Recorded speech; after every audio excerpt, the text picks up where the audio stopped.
ਜਿਵੇਂ ਤੁਸੀਂ ਕਿਹਾ ਵੀ ਤੁਹਾਡੇ ਸ਼ਾਇਦ ਇੱਥੇ ਪਾਣੀ ਆਂਦਾ ਰਹਿੰਦਾ ਹਰ ਸਾਲ ਨਾ ਜੀ, ਬਟ ਜਿੰਨੇ ਭਿਆਨਕ ਹੜ੍ਹ ਇਸ ਵਾਰੀ ਆਏ ਆ ਸ਼ਾਇਦ ਇੰਨਾ ਨਹੀਂ ਆਂਦਾ। ਬਹੁਤ ਜ਼ਿਆਦਾ ਮਤਲਬ ਤੁਸੀਂ ਕਹ ਦਿਓ ਲਾਰਜ ਸਕੇਲ ਤੇ ਪੂਰੇ ਨਾਰਥਰਨ ਇੰਡੀਆ 'ਚ ਹੀ, ਪੰਜਾਬ ਦੇ ਵਿੱਚ ਵੀ ਬਹੁਤ ਸਾਰੇ ਵੱਡੇ ਹਿੱਸੇ ਦੇ ਵਿੱਚ ਮੇਰਾ ਆਪਣਾ ਜ਼ਿਲ੍ਹਾ ਔਰ ਮੇਰੀ ਆਪਣੀ constituency one of the worst affected ਸੀ ਜੀ। ਪਾਣੀ ਬਹੁਤ ਜ਼ਿਆਦਾ ਸੀ, ਸਾਡੇ ਏਰੀਆ ਬਹੁਤ ਵੱਡਾ ਸੀ। ਮੈਂ ਹੁਣ ਵੀ ਲੋਹੀਆਂ ਤੋਂ ਹੋ ਕੇ ਆਇਆ, ਉੱਥੇ ਸ਼ਾਇਦ 25 ਤੋਂ 30 ਪਿੰਡ ਜਿਹੜੇ ਸੀਗੇ ਉਹ ਜਾਂ ਇਸ ਤੋਂ ਵੀ ਵੱਧ ਜਿਹੜੇ ਪਿੰਡ ਸੀਗੇ, 31 ਪਿੰਡ ਸ਼ਾਇਦ ਉਹਨਾਂ ਦੇ, ਉਹ ਫਲੱਡ ਅਫੈਕਟਡ ਸੀਗੇ।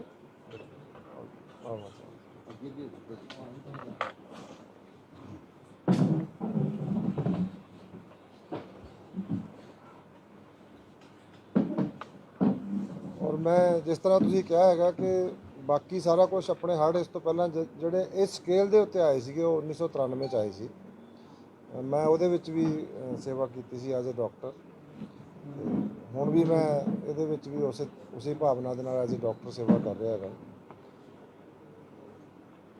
ਲੇਕਿਨ ਜਿਸ ਤਰ੍ਹਾਂ ਤੁਸੀਂ ਕਿਹਾ ਵੀ ਇਸ ਵਾਰੀ ਮੁੱਖ ਮੰਤਰੀ ਸਾਹਿਬ ਨੇ ਕੋਈ ਏਰੀਅਲ ਸਰਵੇ ਨਹੀਂ ਕੀਤਾ, ਉਹ ਜ਼ਮੀਨ ਤੇ ਪੱਧਰ ਤੇ ਖੁਦ ਜਾ ਕੇ ਹੜ੍ਹਾਂ ਵਾਲੇ ਏਰੀਏ ਦੇ ਵਿੱਚ ਉਹਨਾਂ ਨੇ ਖੁਦ ਜਾ ਕੇ ਜਿਹੜਾ ਹੈਗਾ, ਔਰ ਨਾਟ ਓਨਲੀ ਕਿ ਆਪ ਗਏ, ਉਹਨਾਂ ਨੇ ਸਾਰੇ ਜਿੰਨੇ ਉਹਨਾਂ ਦੇ ਮੰਤਰੀ ਸੀ, ਜਿੰਨੇ MLA ਸੀ, ਔਰ ਪੂਰਾ ਜ਼ਿਲ੍ਹਾ ਪ੍ਰਸ਼ਾਸਨ, ਡਿਪਟੀ ਕਮਿਸ਼ਨਰ SSP ਸਾਹਿਬ ਦਾ ਤੁਸੀਂ ਦੱਸਿਆ ਵੀ ਬਹੁਤ ਵਧੀਆ ਹੈ। ਔਰ ਇਸੇ ਤਰ੍ਹਾਂ ਸਾਰੇ ਜਿਹੜੇ ਸਾਡੇ ਵੀ ਡਿਪਟੀ ਕਮਿਸ਼ਨਰ ਆ, ਔਰ ਜਿਵੇਂ ਮੈਂ ਤਕਰੀਬਨ ਜਿਹੜੇ ਵਰਸਟ ਅਫੈਕਟਡ ਹੈ ਉਹਨਾਂ ਦੇ ਵਿੱਚ ਕਾਫੀ ਜ਼ਿਲ੍ਹਿਆਂ ਦੇ ਵਿੱਚ ਮੈਂ ਵਿਜ਼ਿਟ ਕਰ ਚੁੱਕਿਆ ਹੈਗਾ, ਮੋਹਾਲੀ ਦੇ ਵਿੱਚ ਔਰ ਰੋਪੜ ਦੇ ਵਿੱਚ। ਇਸ ਤੋਂ ਸਿਵਾਏ ਮਤਲਬ ਜਿਹੜੇ ਬਾਕੀ ਦੇ ਸਾਡਾ ਪਟਿਆਲਾ ਅਤੇ ਸੰਗਰੂਰ ਸਾਰਾ, ਉਹ ਮੈਨੂੰ ਪਹਿਲਾਂ ਹੀ ਆਈਡੀਆ ਸੀਗਾ ਜੀ। ਜਲੰਧਰ ਦੇ ਜਿਹੜਾ ਲੋਹੀਆਂ ਵਾਲਾ ਏਰੀਆ ਮੈਂ ਹੁਣੇ ਹੋ ਕੇ ਆਇਆ ਹੈਗਾ, ਉਹਦੇ 'ਚ ਮਤਲਬ ਫਰਕ ਇਹ ਸੀਗਾ ਕਿ ਮੁੱਖ ਮੰਤਰੀ, ਸਾਰੀ ਸਰਕਾਰ ਔਰ ਸਾਰਾ ਪ੍ਰਸ਼ਾਸਨ ਇਸ ਵਾਰੀ ਲੋਕਾਂ ਦੇ ਵਿੱਚ ਸੀਗਾ 24 ਘੰਟੇ। ਉਹਦੇ ਨਾਲ ਅਸੀਂ ਜਿਹੜਾ ਸਾਡਾ ਰੈਸਕਿਊ ਸੀਗਾ ਉਹ NDRF, ਮਿਲਟਰੀ ਔਰ ਬਹੁਤ ਸਾਰੀਆਂ NGOs ਜਿਵੇਂ ਬਾਬਾ ਸੀਚੇਵਾਲ ਨੇ ਵੀ, ਖਾਲਸਾ ਏਡ ਨੇ ਵੀ, ਹੋਰ ਬਹੁਤ ਸਾਰੀਆਂ NGOs ਨੇ। Rescue was very prompt. ਉਹਦੇ ਨਾਲ ਸਾਡਾ ਜਿਹੜਾ ਮੌਤਾਂ ਹੋਈਆਂ ਲੇਕਿਨ ਘੱਟ ਹੋਈਆਂ, ਉਹਦੇ ਨਾਲ ਕਾਫੀ ਲੋਕਾਂ ਨੂੰ ਬਚਾਇਆ ਜਾ ਸਕਿਆ। ਹਜ਼ਾਰਾਂ ਬੰਦਿਆਂ ਨੂੰ ਰੈਸਕਿਊ ਕੀਤਾ ਗਿਆ। ਔਰ ਦੂਜਾ ਅਸੀਂ ਮੈਡੀਕਲ ਰਿਸਪੌਂਸ 'ਚ ਕੀਤਾ ਸੀਗਾ ਵੀ ਜਦੋਂ ਬੰਦਾ ਟਰਾਮੇਟਾਈਜ਼ਡ ਹੈ, ਉਹ ਬੜੇ ਮੁਸ਼ਕਿਲ ਹਾਲਾਤ 'ਚੋਂ ਨਿਕਲ ਕੇ ਆਉਂਦਾ, ਕਿ ਜਦੋਂ ਉਹਨੂੰ ਰੈਸਕਿਊ ਕਰਕੇ ਲੈ ਕੇ ਆਉਂਦੇ ਅੱਗੇ ਸਾਡੀਆਂ ਮੈਡੀਕਲ ਟੀਮਾਂ ਹੋਣ, ਉਹ ਅਸੀਂ ਮੈਜੋਰਟੀ ਜਗ੍ਹਾ 'ਤੇ ਅਸੀਂ ਉਹ ਵੀ ਕਰ ਸਕੇ ਔਰ ਅਸੀਂ ਬਹੁਤ ਕੁਇਕਲੀ ਜਿਹੜਾ ਆਰਗੇਨਾਈਜ਼ ਕਰ ਸਕੇ। ਉਹਦੇ 'ਚ ਇੱਕ ਅੱਛੀ ਗੱਲ ਇਹ ਹੋਈ ਕਿ ਮੈਂ ਪਟਿਆਲੇ 'ਚ ਸੀਗਾ ਔਰ ਮੇਰਾ ਜਿਹੜਾ ਆਪਣੀ ਕੌਂਸਟੀਚੁਐਂਸੀ ਵਸਟ ਅਫੈਕਟਡ ਸੀ, ਔਰ ਉੱਥੇ ਜਿਹੜੇ ਸਟੇਟ ਦੇ IMA ਦੇ ਪ੍ਰੈਜ਼ੀਡੈਂਟ ਸੀ ਸਾਡੇ ਡਾਕਟਰ ਸੁਧੀਰ ਹੈਗੇ ਜਿਹੜੇ ਮੇਰੇ ਐਡਵਾਈਜ਼ਰ ਹੈ, ਸੋ ਉਹਨਾਂ ਦਾ ਇਮੀਡੀਏਟ ਜਿਹੜਾ ਰਿਸਪੌਂਸ ਪ੍ਰਾਈਵੇਟ ਸੈਕਟਰ ਦਾ ਸੀਗਾ ਉਹ ਬਹੁਤ ਅੱਛਾ ਸੀਗਾ ਕਿ ਉਹਨਾਂ ਨੇ ਸਾਡੇ 13 ਜਿਹੜੇ ਮੇਕਸ਼ਿਫਟ ਹਸਪੀਟਲ ਇਮੀਡੀਏਟਲੀ ਸ਼ੁਰੂ ਕਰਤੇ ਔਰ ਸਾਨੂੰ 5-6 ਉਹਨਾਂ ਨੇ ਐਂਬੂਲੈਂਸ ਦੇ ਦਿੱਤੀਆਂ। ਜਦੋਂ ਕੋਈ ਬੰਦਾ ਰੈਸਕਿਊ ਕਰਕੇ ਲੈ ਕੇ ਆਉਂਦੇ ਸੀ ਨਾ ਜੀ, ਉਸ ਵੇਲੇ ਮੈਡੀਕਲ ਟੀਮ ਹੁੰਦੀ ਸੀ ਉੱਥੇ, ਉਹਨੂੰ ਕਿਸੇ ਨੂੰ ਕੋਈ ਪੱਟੀ ਕਰਨੀ ਹੈ, ਕਿਸੇ ਨੂੰ ਕੋਈ ਮਤਲਬ ਬੁਖਾਰ ਹੈ ਜਾਂ ਜੋ ਵੀ ਉਹਨੂੰ ਛੋਟੀ ਮੋਟੀ ਪ੍ਰੋਬਲਮ ਸੀ, ਉਹਦੀ ਦਵਾਈ ਉੱਥੇ ਦੇ ਦਿੰਦੇ ਸੀ। ਜਿਹੜੇ ਸੀਰੀਅਸ ਪੇਸ਼ੈਂਟ ਸੀਗੇ ਉਹਨਾਂ ਨੂੰ ਇਮੀਡੀਏਟਲੀ ਹਸਪਤਾਲ ਪਹੁੰਚਾ ਦਿੰਦੇ ਸੀ। ਔਰ ਇਸ ਤੋਂ ਸਿਵਾਏ ਜਿੰਨੇ ਬੰਦੇ ਕਰੋਨਿਕ ਬਿਮਾਰੀਆਂ ਦੇ ਮਰੀਜ਼ ਸੀਗੇ ਉਹਨਾਂ ਨੂੰ ਸਾਡੇ ਡਾਕਟਰਸ ਵੀ ਬਹੁਤ ਜਗ੍ਹਾ 'ਤੇ ਜਿਹੜੇ ਬੋਟਸ ਦੇ ਵਿੱਚ ਬੈਠ ਕੇ, ਜਿਵੇਂ ਕੋਈ ਪਿੰਡ ਹੈ ਜਾਂ ਕੋਈ ਮਹੱਲਾ ਹੈਗਾ ਜਿੱਥੇ ਲੋਕ ਨਹੀਂ ਆਉਣਾ ਚਾਹੁੰਦੇ, ਪਿੰਡਾਂ ਵਾਲਿਆਂ ਦਾ ਇੱਕ ਬੜਾ ਜੈਨੂਅਨ ਜਿਹਾ ਸੀਗਾ ਜੀ, ਕਹਿੰਦੇ ਅਸੀਂ ਤਾਂ ਚਲੇ ਜਾਵਾਂਗੇ, ਸਾਡੇ ਡੰਗਰਾਂ ਦਾ ਕੀ ਹੋਊਗਾ, ਕਿਉਂਕਿ ਉਹਨਾਂ ਦੇ ਫੈਮਿਲੀ ਮੈਂਬਰ ਹੀ ਹੁੰਦੇ ਆ। ਉਹ ਉਹਨਾਂ ਦੀ ਰੂਰਲ ਇਕੋਨਮੀ ਜਿਹੜੀ ਹੈਗੀ ਆ ਉਹ ਖੇਤੀਬਾੜੀ ਤੇ ਨਾਲ ਡੇਅਰੀ ਤੇ ਜਾਂ ਉਹਨਾਂ ਦੇ ਜਿਹੜਾ ਕੈਟਲ ਹੈਗਾ ਉਹਦੇ ਨਾਲ ਸੰਬੰਧਿਤ ਹੁੰਦੀ ਹੈ। ਇਸ ਕਰਕੇ ਉਹ ਨਹੀਂ ਆਉਣਾ ਚਾਹੁੰਦੇ ਸੀ, ਬਟ ਉਹਨਾਂ ਨੂੰ ਬਿਮਾਰੀਆਂ ਸੀਗੀਆਂ, ਸੋ ਡਾਕਟਰਸ ਜਾਂਦੇ ਸੀ ਬੋਟਸ ਦੇ ਵਿੱਚ, ਉਹਨਾਂ ਨੂੰ ਸਾਰਿਆਂ ਨੂੰ ਦਵਾਈਆਂ ਦੇ ਕੇ ਆਉਂਦੇ ਸੀ। ਮੇਰੀ ਇਸ ਵਿਜ਼ਿਟ ਦਾ ਪਰਪਸ ਇਹ ਹੈ ਵੀ ਜਿਸ ਤਰ੍ਹਾਂ ਪਟਿਆਲੇ ਦੇ ਵਿੱਚ ਕੋਆਰਡੀਨੇਸ਼ਨ ਹੋਈ ਕਿ ਸਾਨੂੰ ਉਹਨਾਂ ਨੇ ਮੈਡੀਕਲ ਟੀਮਾਂ ਦਿੱਤੀਆਂ, ਐਂਬੂਲੈਂਸ ਦਿੱਤੀਆਂ, ਔਰ ਉਹਨਾਂ ਨੇ ਸਟੇਟ IMA ਨੇ ਸਾਨੂੰ 5 ਲੱਖ ਰੁਪਈਆ ਵੀ ਦਿੱਤਾ ਕਿ ਅਸੀਂ ਜਿਹੜਾ ਹੈਗਾ ਉਹ ਮੁੱਖ ਮੰਤਰੀ ਦੇ ਚੀਫ ਮਿਨਿਸਟਰਸ ਰਿਲੀਫ ਫੰਡ ਵਾਸਤੇ ਦਿੰਦੇ ਹਾਂ। ਅਸੀਂ ਮੈਂ ਵੀ ਆਪਣੀ 1 ਮਹੀਨੇ ਦੀ ਤਨਖਾਹ ਦਿੱਤੀ ਔਰ ਉਸ ਤੋਂ ਬਾਅਦ ਬਹੁਤ ਸਾਰੇ ਡਾਕਟਰਸ ਨੇ ਔਰ ਬਹੁਤ ਸਾਰੇ NGOs ਨੇ CM ਰਿਲੀਫ ਫੰਡ ਵਾਸਤੇ ਵੀ, ਕਿਉਂਕਿ ਅਸੀਂ ਇਸ ਤੋਂ ਅਗਲੀ ਸਾਡਾ ਟਾਰਗੇਟ ਹੈ ਉਹ ਹੈਗਾ ਕਿ ਜਿਹੜੇ ਬੰਦਿਆਂ ਦਾ ਨੁਕਸਾਨ ਹੋਇਆ ਉਹਨਾਂ ਦੀ ਰੀਹੈਬਲੀਟੇਸ਼ਨ ਕਰਨੀ ਹੈ। ਹੁਣ ਮੇਰਾ ਜਿਹੜਾ ਮਕਸਦ ਹੈ ਉਹ ਇਹ ਹੈ ਵੀ ਸਭ ਤੋਂ 2 ਵੱਡੇ ਖਤਰੇ ਜਿਹੜੇ ਆ ਉਹ ਹੈਗਾ ਕਿ ਪਾਣੀ ਨਾਲ ਗੰਦੇ ਪਾਣੀ ਨਾਲ ਹੋਣ ਵਾਲੀਆਂ ਬਿਮਾਰੀਆਂ ਔਰ ਮੱਖੀਆਂ ਅਤੇ ਮੱਛਰਾਂ ਨਾਲ ਹੋਣ ਵਾਲੀਆਂ ਬਿਮਾਰੀਆਂ, ਉਹਨਾਂ ਦੀ ਰੋਕਥਾਮ, ਅਤੇ ਜੇ ਕਿਤੇ ਸਪੋਰੈਡਿਕ ਕੇਸਿਸ ਹੋਣ ਅਤੇ ਉਹਨਾਂ ਨੂੰ ਇਮੀਡੀਏਟਲੀ ਉਹਨਾਂ ਦਾ ਇਲਾਜ ਕਰਨਾ, ਅਤੇ ਕੋਈ ਮਤਲਬ ਐਪੀਡੈਮਿਕ ਜਾਂ ਕੋਈ ਬ੍ਰੇਕਆਊਟ ਜਾਂ ਕੋਈ ਲਾਰਜ ਸਕੇਲ 'ਤੇ ਨਾ ਹੋਵੇ, ਉਹਦੇ ਬਾਰੇ ਸਾਰੀ ਸਟ੍ਰੈਟਜੀ ਬਣਾਉਣਾ। ਉਹਦੇ 'ਚ ਅਸੀਂ ਸਾਰੇ ਜਿੰਨੇ ਆਪਣੇ ਜਿਹੜਾ ਸਾਡੀ ਸਰਕਾਰੀ ਮਸ਼ੀਨਰੀ ਆ ਉਹਨੂੰ ਅਸੀਂ ਮੈਡੀਸਨ ਪਹੁੰਚਾ ਦਿੱਤੀਆਂ, ਪੀਣ ਵਾਲਾ ਪਾਣੀ ਦਾ ਬੰਦੋਬਸਤ ਕਰ ਰਹੇ ਹਾਂ ਔਰ ਕਲੋਰੀਨ ਦੀਆਂ ਟੈਬਲੇਟਸ, ਫਿਊਮੀਗੇਸ਼ਨ ਦਾ ਕਰ ਰਹੇ ਹਾਂ ਔਰ ਜਿਹੜੀ ਸਾਡੇ ਇਸ ਤਰ੍ਹਾਂ ਹੀ ਸਾਡੀ ਜਿਹੜੀ ਕੋਆਰਡੀਨੇਸ਼ਨ ਹੈ ਇੱਥੇ ਮੀਟਿੰਗ ਕਰਨ ਦਾ ਪਰਪਸ ਇਹ ਹੈ ਵੀ ਜਿਵੇਂ ਡਿਪਟੀ ਕਮਿਸ਼ਨਰ ਹੈ, ਐਸਐਸਪੀ ਸਾਹਿਬ ਹੈ ਔਰ ਕਮਿਸ਼ਨਰ ਮਿਊਨਿਸਪਲ ਕਾਰਪੋਰੇਸ਼ਨ, ਸਾਡੇ ਸਿਵਲ ਸਰਜਨ ਹੈ, ਇਹ ਸਾਰੇ ਮਿਲ ਕੇ ਕੰਮ ਕਰਨਗੇ ਕਿਉਂਕਿ ਜਿਹੜੇ ਰੀਸਟੋਰੇਸ਼ਨ ਆਫ ਸਰਵਿਸਿਜ਼, ਬਿਜਲੀ, ਪਾਣੀ ਉਹ ਕਰਨੀ ਹੈ ਔਰ ਗਾਰਬੇਜ ਲਿਫਟਿੰਗ ਕਰਨੀ ਹੈ। ਇਹ ਸਾਰਾ ਸਾਈਮਲਟੇਨੀਅਸ ਹੋਏਗਾ ਇਹ, ਔਰ ਸਾਡੇ ਵੱਲੋਂ ਜਿਹੜਾ ਹੋਏਗਾ ਕਿ ਅਸੀਂ ਇੱਕ ਤਾਂ we will keep a very close watch ਅਤੇ ਇਨਫ ਸਾਡੇ ਕੋਲੇ ਮੈਨ ਪਾਵਰ, ਹੋਰ ਐਂਬੂਲੈਂਸਿਸ। ਜਿਵੇਂ ਮੈਂ ਕੱਲ੍ਹ ਜਲੰਧਰ ਗਿਆ, ਉਹਨਾਂ ਦੇ 25 ਸੀਗੀਆਂ, ਫਿਰ ਮੈਂ ਜਿੰਨੇ ਉੱਥੇ ਨਰਸਿੰਗ ਕਾਲਜਿਸ ਸੀਗੇ ਉਹਨਾਂ ਨੂੰ ਬੁਲਾਇਆ ਸੀ ਔਰ ਜਿੰਨੇ IM ਵਾਲੇ ਸੀਗੇ 25 ਅਸੀਂ ਹੋਰ ਉਹਨਾਂ ਨੂੰ ਐਂਬੂਲੈਂਸ ਡਬਲ ਹੋ ਗਈ ਸਾਡੀ ਸਟਰੈਂਥ ਵੱਲੋਂ ਨਾ। ਔਰ ਨਵੇਂ ਸ਼ਹਿਰ ਦੇ ਵਿੱਚ ਸਾਡਾ ਹਸਪੀਟਲ ਕੱਟ ਆਫ ਹੋ ਗਿਆ ਸੀਗਾ। ਦੂਜਾ ਮਕਸਦ ਇਹ ਵੀ ਹੈ, ਬੜਾ ਚੌਰ ਦੇ ਹਸਪੀਟਲ 'ਚ ਪਾਣੀ ਵੜ ਗਿਆ, ਉਹ ਬਿਲਕੁਲ ਹੀ ਮਤਲਬ ਯੂਜ਼ਲੈਸ ਹੋ ਗਿਆ। ਫਿਰ ਕਿਤੇ ਪ੍ਰਾਈਵੇਟ ਤੋਂ, ਇਸੇ ਤਰ੍ਹਾਂ ਨਵੇਂ ਸ਼ਹਿਰ ਦਾ ਹਸਪੀਟਲ ਨਹੀਂ ਡੁੱਬਿਆ ਲੇਕਿਨ ਉਹ ਸਾਰੇ ਪਾਸਿਓਂ ਕੱਟ ਆਫ ਹੋ ਗਿਆ ਉਹ। ਅਤੇ ਜਿਹੜੇ ਪ੍ਰਾਈਵੇਟ ਡਾਕਟਰ ਸੀਗੇ ਦੇ ਕੇਮ ਫਾਰਵਰਡ, IM ਨਾਲ ਸਾਡੀ ਕੋਆਰਡੀਨੇਸ਼ਨ ਬਹੁਤ ਵਧੀਆ ਚੱਲ ਰਹੀ ਹੈ। ਉਹਨਾਂ ਨੇ 70 ਬੈੱਡਸ 70 ਬੈੱਡਸ ਉਹਨਾਂ ਨੇ ਸਾਨੂੰ ਅਵੇਲੇਬਲ ਕਰਾਤੇ, ਅਸੀਂ ਉੱਥੋਂ ਲੋਕਾਂ ਨੂੰ ਸੇਵਾ ਦੇ ਰਹੇ ਹਾਂ। ਸੋ ਔਖਾ ਵੇਲਾ ਹੈ ਇਹ ਸਾਰਾ ਕੁਛ ਜਿਹੜੀ ਹੈਗੀ ਹੈ ਇੱਕ ਬੈਟਰ ਕੋਆਰਡੀਨੇਸ਼ਨ ਗਵਰਨਮੈਂਟ ਸੈਕਟਰ ਦੀ, ਪ੍ਰਾਈਵੇਟ ਸੈਕਟਰ ਦੀ ਔਰ ਡਿਫਰੈਂਟ ਡਿਪਾਰਟਮੈਂਟਸ ਦੀ। ਇਹ ਪਰਪਸ ਹੈ ਮੇਰੀ ਵਿਜ਼ਿਟ ਦਾ ਅੱਜ ਦਾ। ਔਰ ਮੈਂ ਲੋਕਾਂ ਨੂੰ ਅਸ਼ੋਰ ਕਰਦਾ ਕਿ ਅਸੀਂ ਕੋਈ ਵੀ ਕਿਸੇ ਕਿਸਮ ਦਾ ਵੀ ਨਾ ਮਤਲਬ ਟੱਟੀਆਂ ਉਲਟੀਆਂ ਦਾ, ਡਾਇਰੀਆ ਦਾ, ਕੋਲਰਾ ਦਾ ਜਾਂ ਕੋਈ ਡੇਂਗੂ ਦਾ ਜਾਂ ਮਲੇਰੀਆ ਦਾ ਕੋਈ ਇੱਦਾਂ ਦੀ ਕੋਈ ਐਪੀਡੈਮਿਕ ਨਹੀਂ ਹੋਣ ਦਿਆਂਗੇ। ਅਸੀਂ ਫੁੱਲੀ ਪ੍ਰਿਪੇਅਰਡ ਹਾਂ, ਸਾਡੇ ਕੋਲ ਮੈਨ ਪਾਵਰ ਵੀ ਹੈ ਔਰ ਬਾਕੀ ਸਾਰੇ ਮੀਨਸ ਵੀ ਹੈ ਔਰ ਜਿਹੜੇ ਉਹਦੇ ਵਾਸਤੇ ਮੈਡੀਕਲ ਸਟਾਫ ਜਿੰਨਾ ਚਾਹੀਦਾ ਉਹ ਵੀ ਅਸੀਂ ਮੋਬਿਲਾਈਜ਼ ਕਰ ਲਿਆ ਸਾਰੇ ਪੰਜਾਬ 'ਚ। So we are on high alert ਅਤੇ ਉਹ ਅਸੀਂ ਸਾਰੇ ਪ੍ਰਸ਼ਾਸਨ ਦੇ ਨਾਲ ਮਿਲ ਕੇ ਇਹ ਮੈਂ ਲੋਕਾਂ ਨੂੰ ਅਸ਼ੋਰ ਕਰਨਾ ਚਾਹੁੰਦਾ। ਔਰ ਦੂਜੀ ਗੱਲ ਉਹਨਾਂ ਨੂੰ ਮੈਂ ਕਹਿਣੀ ਚਾਹੁੰਦਾ ਵੀ ਇਹਦੇ 'ਚ ਬਹੁਤ ਸਾਰੇ ਲੋਕ ਜਿਹੜੇ ਮੇਰੇ ਨਾਲ, ਮੈਂ ਬਤੌਰ ਡਾਕਟਰ ਮੇਰੇ ਕੋਲੋਂ ਕੈਂਪ ਲਵਾਉਂਦੇ ਸੀ, ਲੋਕਾਂ ਦੇ ਬੱਚਿਆਂ ਨੂੰ ਪੜ੍ਹਾਈ ਵਾਸਤੇ ਕਿਤਾਬਾਂ ਕਾਪੀਆਂ ਵੰਡਦੇ ਹੁੰਦੇ ਸੀ, ਜਿਹੜੇ ਡੋਨਰ ਸੀਗੇ ਮਤਲਬ ਨਾ, ਜਿਹੜੇ ਹਰ ਕੋਈ ਨਾ ਕੋਈ ਮਤਲਬ ਦਾਨ ਕਰਦੇ ਹੁੰਦੇ ਸੀ ਹਰ ਮਹੀਨੇ। ਉਹ ਜਦੋਂ ਫਲੱਡਸ ਆਏ ਅਤੇ ਉਹਨਾਂ ਦੀ ਆਪਣੀਆਂ ਕੋਠੀਆਂ ਦੇ ਵਿੱਚ ਉਹਨਾਂ ਦਾ ਕੁਛ ਨਹੀਂ ਬਚਿਆ, ਨਾ ਰਸੋਈ 'ਚ, ਨਾ ਬੈਡਰੂਮ 'ਚ, ਨਾ ਡਰਾਇੰਗ ਰੂਮ 'ਚ ਔਰ ਨਾ ਕਾਰ, ਨਾ ਮੋਟਰਸਾਈਕਲ, ਕੁਛ ਨਹੀਂ ਬਚਿਆ ਉਹਨਾਂ ਦਾ। ਵਿਚਾਰੇ ਉਹ ਐਂ ਖੜੇ ਸੀ ਵੀ ਕੋਈ ਆਵੇ ਸਾਨੂੰ ਪਾਣੀ ਦੀ ਬੋਤਲ ਦੇ ਜਾਵੇ। ਸੋ ਇਹ ਕੁਦਰਤ ਦੀ ਮਾਰ ਬਹੁਤ ਭੈੜੀ ਪਈ ਆ ਔਰ ਉਹਨਾਂ ਦੀਆਂ ਜ਼ਿੰਦਗੀਆਂ ਦੁਬਾਰਾ ਸ਼ੁਰੂ ਕਰਨੀਆਂ, ਉਹਦੇ ਵਾਸਤੇ ਮੁੱਖ ਮੰਤਰੀ ਸਾਹਿਬ ਬਹੁਤ ਵਧੀਆ ਔਰ ਬਹੁਤ ਵੱਡਾ ਇੱਕ ਰੀਹੈਬਿਲਿਟੇਸ਼ਨ ਪੈਕੇਜ ਲੈ ਕੇ ਆ ਰਹੇ ਆ। ਰੈਸਟ ਅਸ਼ੋਰ ਉਸੇ ਵਾਸਤੇ ਮੈਂ ਬੇਨਤੀ ਕਰਦਾ ਕਿ ਆਪਾਂ ਸਾਰੇ, ਜਿਵੇਂ ਚਲੋ ਮੈਂ ਇੱਕ ਚੁਣਿਆ ਹੋਇਆ ਲੋਕਾਂ ਦਾ ਪ੍ਰਤੀਨਿਧੀ ਹਾਂ, ਅਤੇ ਜੇ ਮੈਂ ਇੱਕ ਬੰਦੇ ਦੀ ਤਨਖਾਹ ਦਿੱਤੀ ਆ ਉਹਦੇ ਨਾਲ ਹੋ ਸਕਦਾ ਇੱਕ ਬੰਦੇ ਦੀ ਜ਼ਿੰਦਗੀ ਦੁਬਾਰਾ ਪਟੜੀ 'ਤੇ ਆ ਜਾਏ। ਸੋ ਜਿੰਨੇ ਸਾਡੇ NRI ਆ, ਜਿੰਨੇ ਮੇਰੇ ਵਰਗੇ ਸਮਰੱਥ ਬੰਦੇ ਆ, ਅਫਸਰ ਸਾਹਿਬਾਨ ਆ, ਹੋਰ ਜਿੰਨੇ ਵੀ ਕੋਈ ਬਿਜ਼ਨਸਮੈਨ ਆ, ਜਿਹੜਾ ਵੀ ਜਿੱਥੇ ਵੀ ਬੈਠਿਆ ਹੋਇਆ ਕੋਈ ਪੰਜਾਬੀ ਆ ਜਾਂ ਪੰਜਾਬ ਨੂੰ ਪਿਆਰ ਕਰਨ ਵਾਲਾ, ਉਹਨਾਂ ਸਾਰਿਆਂ ਨੂੰ ਬੇਨਤੀ ਕਰਦਾ ਕਿ ਤੁਸੀਂ ਵੀ ਕੋਸ਼ਿਸ਼ ਕਰੋ ਕਿ ਤੁਸੀਂ ਇੱਕ ਬੰਦੇ ਦੀ ਜ਼ਿੰਦਗੀ ਦੁਬਾਰਾ ਪਟੜੀ 'ਤੇ ਲੈ ਕੇ ਆਉਣੀ ਆ। ਜਿਹੜੇ ਵੱਧ ਕਰ ਸਕਦੇ ਆ ਹੋਰ ਵੀ ਚੰਗਾ ਹੈਗਾ। ਬਹੁਤ ਸਾਰੇ ਬਿਜ਼ਨਸਮੈਨ ਨੇ ਵੀ ਮੈਨੂੰ ਅਪਰੋਚ ਕੀਤਾ ਅਤੇ ਸਾਡੇ ਕੋਲ ਪੂਰਾ ਸਟਾਕ ਹੈ ਜੀ ਸਾਰਾ ਮੈਡੀਸਨ ਦਾ, ਫਿਊਮੀਗੇਸ਼ਨ ਵੀ ਕਰਾਂਗੇ ਔਰ ਸਾਰੀ ਹਰ ਤਰ੍ਹਾਂ ਦੀ ਦਵਾਈ ਆ ਸਾਡੇ ਕੋਲ। ਮੁੱਖ ਮੰਤਰੀ ਸਾਹਿਬ ਨੇ ਕਿਹਾ ਕਿ ਡਾਕਟਰ ਸਾਹਿਬ ਤੁਹਾਡੇ ਵਾਸਤੇ ਕੋਈ ਬਜਟ ਦੀ ਲਿਮਿਟ ਨਹੀਂ ਆ, ਤੁਹਾਨੂੰ ਜਿਹੜੀ ਚੀਜ਼ ਚਾਹੀਦੀ ਦੱਸੋ, ਲੋਕਾਂ ਨੂੰ ਕੋਈ ਦਿੱਕਤ ਨਹੀਂ ਆਉਣੀ ਚਾਹੀਦੀ। ਸੋ ਅਸੀਂ ਕੋਸ਼ਿਸ਼ ਕਰਦੇ ਹਾਂ ਕਿ ਲੋਕਾਂ ਨੂੰ ਉਹਨਾਂ ਦੇ ਮਹੱਲੇ 'ਚ, ਉਹਨਾਂ ਦੇ ਪਿੰਡ 'ਚ, ਉਹਨਾਂ ਦੇ ਡੋਰ ਸਟੈਪ 'ਤੇ ਹੈਲਥ ਸਰਵਿਸਿਜ਼ ਦੇਈਏ ਔਰ ਇਹ ਅਸੀਂ ਕਰਾਂਗੇ ਆਉਣ ਵਾਲੇ ਜਿੰਨੀ ਦੇਰ ਲੋਕਾਂ ਦਾ ਨੋਰਮਲ ਸਾਰਾ ਕੁਛ ਨਹੀਂ ਸ਼ੁਰੂ ਹੋ ਜਾਂਦਾ। ਸੋ ਇਸ ਕਰਕੇ ਮੇਰੀ ਅੱਜ ਦੀ ਵਿਜ਼ਿਟ ਹੈ ਕੋਆਰਡੀਨੇਸ਼ਨ ਦੀ ਔਰ ਗਰਾਊਂਡ ਰਿਐਲਿਟੀ ਦੇਖਣ ਦੀ, ਕਿੱਥੇ ਕਿਹੜੀ ਚੀਜ਼ ਦੀ ਕੋਈ ਲੋੜ ਹੈ ਔਰ ਸਾਡਾ ਜਿਹੜਾ ਹੈਲਥ ਦਾ ਇਨਫਰਾਸਟਰਕਚਰ ਹੈ ਉਹਦੇ 'ਚ ਅਸੀਂ ਅੱਗੇ ਤੋਂ ਪਲੈਨਿੰਗ ਵੀ ਕਰਨੀ ਆ। ਇਸ ਵਾਰੀ ਇਹ ਪਹਿਲੀ ਵਾਰੀ ਹੋਇਆ ਕਿ ਅਸੀਂ ਜਦੋਂ ਫਲੱਡਸ ਆਏ ਆ ਪਟਿਆਲੇ 'ਚ, ਇੱਕ ਤਾਂ ਸਾਨੂੰ ਪਤਾ ਵੀ ਬੜੀ ਨਦੀ 'ਚ ਪਾਣੀ ਆਉਂਦਾ ਲੇਕਿਨ ਉਹ ਪਾਣੀ ਕਈ ਪਾਸਿਆਂ ਤੋਂ ਆਇਆ, ਉਹਦੀ ਉਸ ਵੇਲੇ ਡਰੋਨ ਫੋਟੋਗ੍ਰਾਫੀ ਸਾਰਾ ਕੁਝ ਅਸੀਂ ਕੀਤਾ, ਉਹਦਾ ਐਨਾਲਿਸਿਸ ਕਰਾਂਗੇ ਔਰ ਇੱਕ ਜੋ ਕੰਮ 93 'ਚ ਅਸੀਂ ਨਹੀਂ ਕੀਤਾ ਜਾਂ ਪਹਿਲਾਂ ਨਹੀਂ ਕੀਤਾ ਸੀ ਉਹ ਵੀ ਕਰਾਂਗੇ ਕਿ ਇਹਦੇ ਵਾਸਤੇ ਅਸੀਂ ਆਉਣ ਵਾਲੇ ਸਮੇਂ 'ਚ ਇਹ ਹਾਲਾਤ ਨਾ ਬਣਨ। ਸਾਡਾ ਕੋਈ ਵੀ ਜਿਹੜਾ ਵਾਈਟਲ ਸਟਰਕਚਰ ਹੈ, ਚਾਹੇ ਉਹ ਹਸਪਤਾਲ ਹੈ, ਚਾਹੇ ਐਡਮਿਨਿਸਟ੍ਰੇਟਿਵ ਕੰਪਲੈਕਸ ਹੈ ਜਾਂ ਸਾਡੇ ਜਿੰਨੇ ਵੀ ਗ੍ਰਿਡ ਹੈ, ਜਿੰਨੇ ਵੀ ਸਾਡੇ ਵਾਈਟਲ ਸਟਰਕਚਰ ਹੈ, ਉਹ ਕਦੇ ਵੀ ਪੈਰਾਲਾਈਜ਼ ਨਹੀਂ ਹੋਣੇ ਚਾਹੀਦੇ। ਕਿਸੇ ਵੀ ਨੈਚੁਰਲ ਕੈਲਾਮਿਟੀ 'ਚ ਉਹ ਜ਼ਰੂਰ ਕੰਮ ਕਰਦੇ ਰਹਿਣੇ ਚਾਹੀਦੇ ਆ। ਔਰ ਜਿੰਨੇ ਸਾਡੇ ਜੋ ਇੱਕ ਆਪਣੀ ਜਿਹੜੀ ਪਲੈਨਿੰਗ ਨਹੀਂ ਕੀਤੀ ਆਪਾਂ, ਇੰਜੀਨੀਅਰਿੰਗ ਤਾਂ ਦੂਰ ਦੀ ਗੱਲ ਹੈ, ਕਾਮਨ ਸੈਂਸ ਵੀ ਨਹੀਂ ਹੈ। ਜਿਵੇਂ ਤੁਸੀਂ ਜ਼ੀਰਕਪੁਰ ਦਾ ਦੇਖਦੇ ਹੋ, ਗਲਮੋਹਰ ਕਲੋਨੀ ਆ, ਅਸੀਂ ਖੱਡਾਂ ਦੇ ਵਿੱਚ ਵੱਡੇ ਵੱਡੇ ਮਤਲਬ ਇਨਕਲੇਵ ਬਣਾਤੇ, ਕੌਲੀਆਂ ਬਣਾਤੀਆਂ, ਮਲਟੀ ਸਟੋਰੀ ਬਿਲਡਿੰਗ ਬਣਾਤੀਆਂ। ਪਟਿਆਲੇ 'ਚ ਮੇਰੀਆਂ 3 ਕਲੋਨੀਆਂ ਅੱਜ ਵੀ 4-5 ਫੁੱਟ ਪਾਣੀ 'ਚ, ਅਸੀਂ 3 ਦਿਨ ਤੋਂ ਪੰਪ ਆਊਟ ਕਰ ਰਹੇ ਹਾਂ। ਅੱਜ ਉੱਥੇ ਇਲੈਕਟ੍ਰੀਸਿਟੀ ਰੀਸਟੋਰ ਹੋਏਗੀ ਕਿਉਂਕਿ ਇੱਕ ਟੋਬੇ ਦੇ ਵਿੱਚ, ਇੱਕ ਬੜੇ ਲੋ ਲਾਇੰਗ ਏਰੀਆ ਦੇ ਬੌਲ ਦੇ ਵਿੱਚ ਉਹ 3 ਕਲੋਨੀਆਂ ਕੱਟਤੀਆਂ ਉਹਨਾਂ ਨੇ ਮਤਲਬ ਜੀ। ਔਰ ਮੈਂ ਕਿਹਾ ਪੁੱਡਾ ਅਪਰੂਵਡ ਦਾ ਮਤਲਬ ਕੀ ਹੋਇਆ। ਸੋ ਇਹ ਕਾਰਗੁਜ਼ਾਰੀ ਸੀ, ਮੈਂ ਕ੍ਰਿਟਿਸਾਈਜ਼ ਕਰਨ ਲਈ ਨਹੀਂ ਕਹਿ ਰਿਹਾ, ਪਰ ਜੇ ਆਪਾਂ ਨਹੀਂ ਸਿੱਖਾਂਗੇ ਫਿਰ ਉਹ ਬਾਰ-ਬਾਰ ਉਹੀ ਚੀਜ਼ਾਂ ਰਿਪੀਟ ਹੋਣਗੀਆਂ ਜਿਵੇਂ ਇਸ ਤਰ੍ਹਾਂ ਹੋਇਆ। ਸੋ ਉਹਨਾਂ ਦਾ ਵੀ ਅਸੀਂ ਲੌਂਗ ਟਰਮ ਵੀ ਪਲੈਨਿੰਗ ਕਰਾਂਗੇ ਔਰ ਉਹ ਸਾਰੀ ਫੀਡਬੈਕ ਅਸੀਂ ਨੋਟ ਕਰਕੇ ਲੈ ਕੇ ਜਾ ਰਹੇ ਹਾਂ ਵੀ ਕਿੱਥੇ ਕੀ ਜਿਹੜੇ ਸਿਸਟੈਮਿਕ ਡਿਫੈਕਟਸ ਹੈਗੇ ਆ, ਜਿਹੜੇ ਪੁਰਾਣੇ ਆ ਪਿਛਲੇ 25-30-40 ਸਾਲ ਤੋਂ, ਉਹ ਵੀ ਦੂਰ ਕਰਾਂਗੇ। ਸੋ ਇਹਨਾਂ ਸ਼ਬਦਾਂ ਦੇ ਨਾਲ ਜੇ ਤੁਹਾਡਾ ਕੋਈ ਸਵਾਲ ਹੋਵੇ ਤਾਂ डॉक्टर साहब पिछले 3 साल से फिरोजपुर जो सिविल हॉस्पिटल है वहाँ पर 8 वेंटिलेटर आए हुए हैं। स्टाफ की कमी के कारण आज तक वो वेंटिलेटर बाहर निकले नहीं, स्टोर में रखे हुए हैं। क्या वो कमी दूर होगी? ਸਿਵਲ ਸਰ ਆਪਣੇ ਕੋਲ ਹਾਊਸ ਸਰਜਨ ਕਿੰਨੇ ਆਏ ਆਪਣੇ ਕੋਲ?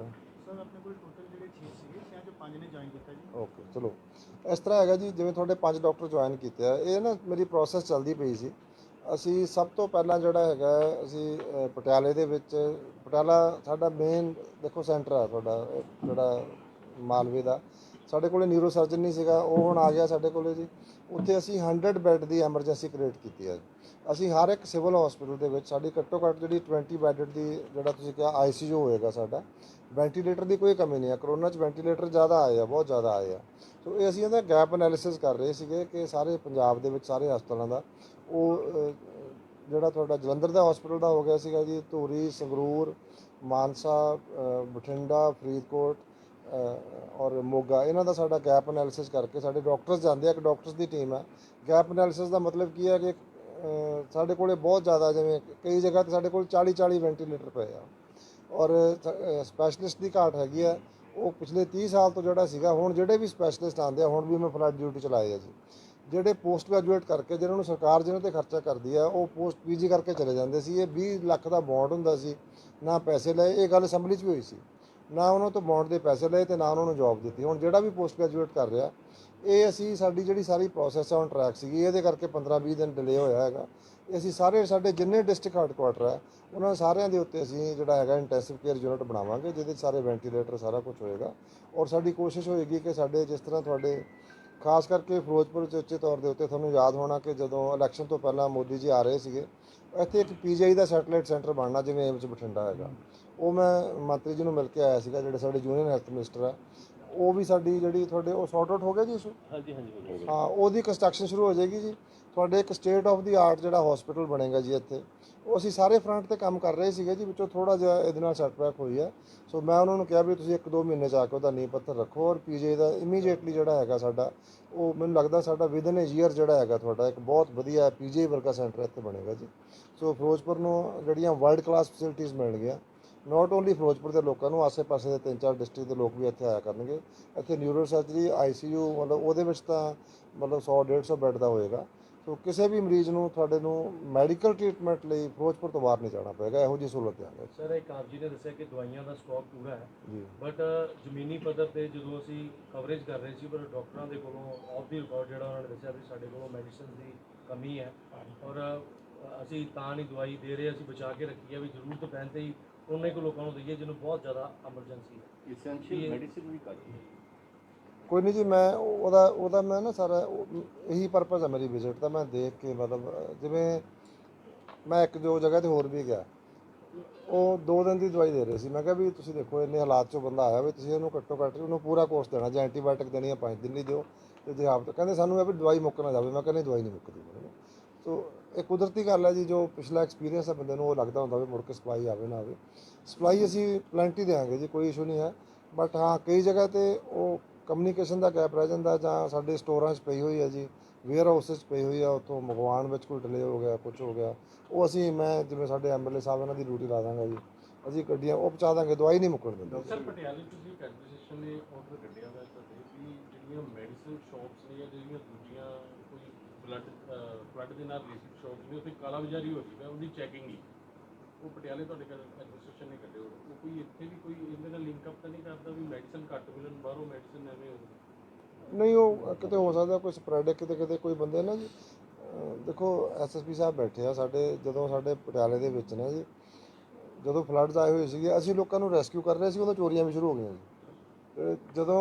ਜਦੋਂ ਇਸ ਤਰ੍ਹਾਂ ਦੇ ਹਾਲਾਤ ਹੁੰਦੇ ਆ, ਜਿਹੜੇ ਚੰਗੇ ਬੰਦੇ ਹੁੰਦੇ ਆ ਉਹਨਾਂ ਦੀ ਸ਼ਾਹੀ ਬਾਹਰ ਆ ਜਾਂਦੀ ਹੈ ਜੀ, ਮਾੜੇ ਬੰਦੇ ਦੀ ਬੁਰਾਈ ਬਾਹਰ ਆ ਜਾਂਦੀ ਹੈ। ਕੈਮਿਸਟ ਐਸੋਸੀਏਸ਼ਨ ਸਾਡੀਆਂ ਜਲੰਧਰ ਵਿੱਚ ਵੀ ਆਏ ਹੋਏ ਸੀਗੇ ਜੀ, ਉਹ ਸਾਨੂੰ ਮਤਲਬ ਖੁੱਲ੍ਹੇ ਦਿਲ ਨਾਲ ਦਵਾਈਆਂ ਦੇ ਰਹੇ ਜੀ।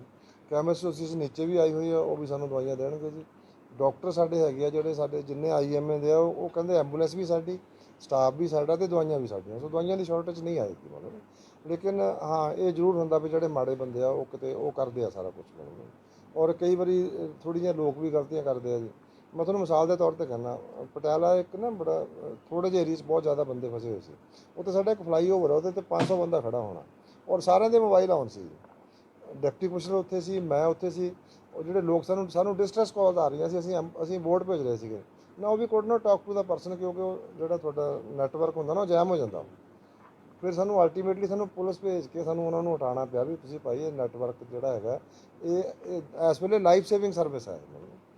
ਖੈਰ ਉਹਨਾਂ ਨੂੰ ਪਤਾ ਵੀ ਨਹੀਂ ਹੋਏਗਾ। ਖੈਰ ਅੱਛਾ, ਫਿਰ ਲੋਕ ਜਿਹੜੇ ਹੁਣ ਜਿਵੇਂ ਨਦੀ 'ਚ ਪਾਣੀ ਆਇਆ ਉੱਥੇ ਖੜੇ ਤਮਾਸ਼ਾ ਦੇਖ ਰਹੇ ਆ ਜੀ, ਉਹਨਾਂ ਨੂੰ ਸਾਨੂੰ ਅੱਧੀ ਐਨਰਜੀ ਤੁਹਾਨੂੰ ਉਹਦੇ ਤੇ ਲਾਉਣੀ ਪੈਂਦੀ ਹੈ, ਜਦੋਂ ਇਹ ਵੀ ਸਾਨੂੰ ਮੈਨੇਜ ਕਰਨਾ ਪੈਂਦਾ ਜੀ।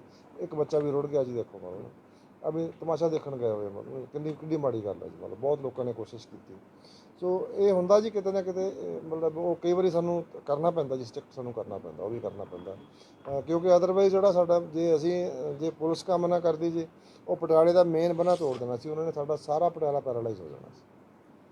ਕਿਉਂਕਿ ਜਿਹੜੇ ਬੰਦੇ ਗਵਰਨਮੈਂਟ ਨੇ ਕਿੰਨਾ ਬਜਟ ਰੱਖਿਆ ਜੀ ਹੈਲਥ ਵੀ ਜੋ ਮਾਰ ਗਿਆ ਸੀ ਮਾਨ ਸਾਹਿਬ ਨੇ ਕਿਹਾ ਜੀ ਹੈਲਥ ਵਾਸਤੇ ਤੁਹਾਨੂੰ ਜੋ ਚਾਹੀਦਾ ਦੱਸੋ ਜੀ, ਕੁਝ ਪਾਰਟਿਕੂਲਰਲੀ ਕੁਝ ਉਹ ਮਤਲਬ ਜਿੰਨਾ ਅਸੀਂ ਮੰਗੀ ਜਾਂਦੇ ਸਾਨੂੰ ਦੇਈ ਜਾਂਦੇ, ਜੋ ਅਸੀਂ ਖਰੀਦਣਾ ਹੈਗਾ, ਜੋ ਮਤਲਬ ਕਿਸੇ ਕਿਸਮ ਦੀ ਕੋਈ ਕਮੀ ਨਹੀਂ ਹੈ। ਡਾਕਟਰ ਸਾਹਿਬ, ਕਰੋਨਾ ਦੇ ਟਾਈਮ ਦੇ ਵਿੱਚ ਬੜੀਆਂ ਬੇਤਰਤੀਬੀਆਂ ਵੇਖਣ ਨੂੰ ਮਿਲੀਆਂ। ਸਰਕਾਰੀ ਸਿਲੰਡਰ ਵੀ ਪ੍ਰਾਈਵੇਟ ਹਸਪਤਾਲਾਂ ਚੱਲਦੇ ਨੇ ਸੀਗੇ, 15-16 ਕਮਰਾ 15,000 ਤੋਂ 18,000 ਦਾ ਹੁੰਦਾ ਹੈ। ਤਤਕਾਲੀ ਸਿਹਤ ਮੰਤਰੀ ਸਿੱਧੂ ਸਾਹਿਬ ਨਾਲ ਮੇਰੀ ਗੱਲ ਹੋਈ ਤੇ ਉਹਨੇ ਨਹੀਂ ਜੀ ਇਹ ਤਾਂ ਸਾਡੀ ਪਾਲਿਸੀ ਬਣਾ ਲਈ, ਕੋਈ ਬੰਦਾ ਵੱਧ ਪੈਸੇ ਨਹੀਂ ਲੈ ਸਕਦਾ, ਤੁਹਾਡਾ ਛੋਟਾ ਸ਼ਹਿਰ ਇੱਥੇ 18,000 ਤੱਕ ਕਮਰਾ ਜਾਏਗਾ। ਮੈਂ ਕਿਹਾ ਸਰ ਕਰੋਨਾ ਤੋਂ ਪਹਿਲਾਂ 1500 ਸੀ ਹੋਈ ਕਮਰਾ, ਨਹੀਂ ਇਹ ਇਸ ਤਰ੍ਹਾਂ ਦਾ ਕਰਨਾ ਪੈਂਦਾ।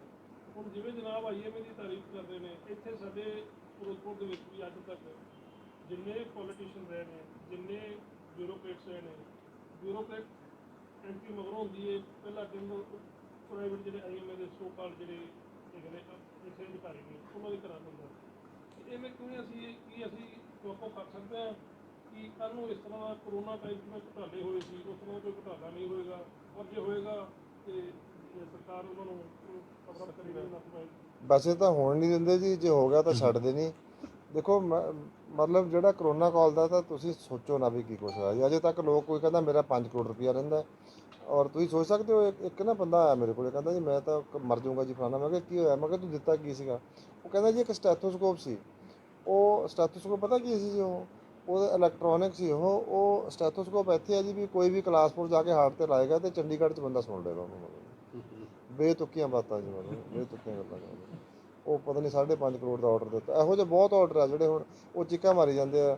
ਮੈਂ ਕਿਹਾ ਵੀ ਸਾਨੂੰ ਤਾਂ ਸਮਾਨ ਚਾਹੀਦਾ ਨਹੀਂ। ਉਹ ਕਹਿੰਦਾ ਮੇਰੇ ਤੋਂ ਸਮਾਨ ਲਓ। ਅਸੀਂ ਕਿਹਾ ਜੀ ਇਸ ਤਰ੍ਹਾਂ ਲੈਂਦੇ ਨਹੀਂ, ਅਸੀਂ ਕੀ ਕਰਨਾ, ਸਾਡੇ ਤੇਰਾ ਹੈ ਹੀ ਨਹੀਂ, ਪ੍ਰੋਡਕਟ ਹੀ ਨਹੀਂਗਾ ਤੇਰਾ ਜਿਹੜਾ ਕੰਮ ਦੇ ਨਹੀਂ ਆਏ। ਸੋ ਉਹ ਇੱਦਾਂ ਦਾ ਕੁਛ ਨਹੀਂ ਹੁੰਦਾ ਜੀ। ਦੇਖੋ ਮੇਰੀ ਗੱਲ ਸੁਣੋ, ਇੱਕ ਨਾ ਬੇਸਿਕ ਰੂਲ ਹੈ ਜੀ, ਜਿਹੋ ਜਿਹਾ ਤੁਹਾਡਾ ਮਤਲਬ ਜਿਹੜਾ ਹੈੱਡ ਆਫ ਦੀ ਗਵਰਨਮੈਂਟ ਹੋਏਗਾ ਨਾ ਜੀ, ਬਾਕੀ ਸਾਰੇ ਉੱਦਾਂ ਦੇ ਹੋਣਗੇ। ਜੇ ਤੁਹਾਡਾ ਮੁੱਖ ਮੰਤਰੀ ਫੀਲਡ 'ਚ ਹੈ, ਮੰਤਰੀ ਵੀ ਹੋਣਗੇ ਨਾ ਜੀ। ਜੇ ਮੰਤਰੀ ਆ ਤਾਂ MLA ਵੀ ਹੋਣਗੇ, ਜੇ MLA ਆ ਤਾਂ ਪ੍ਰਸ਼ਾਸਨ ਵੀ ਹੋਊਗਾ ਸਾਰਾ।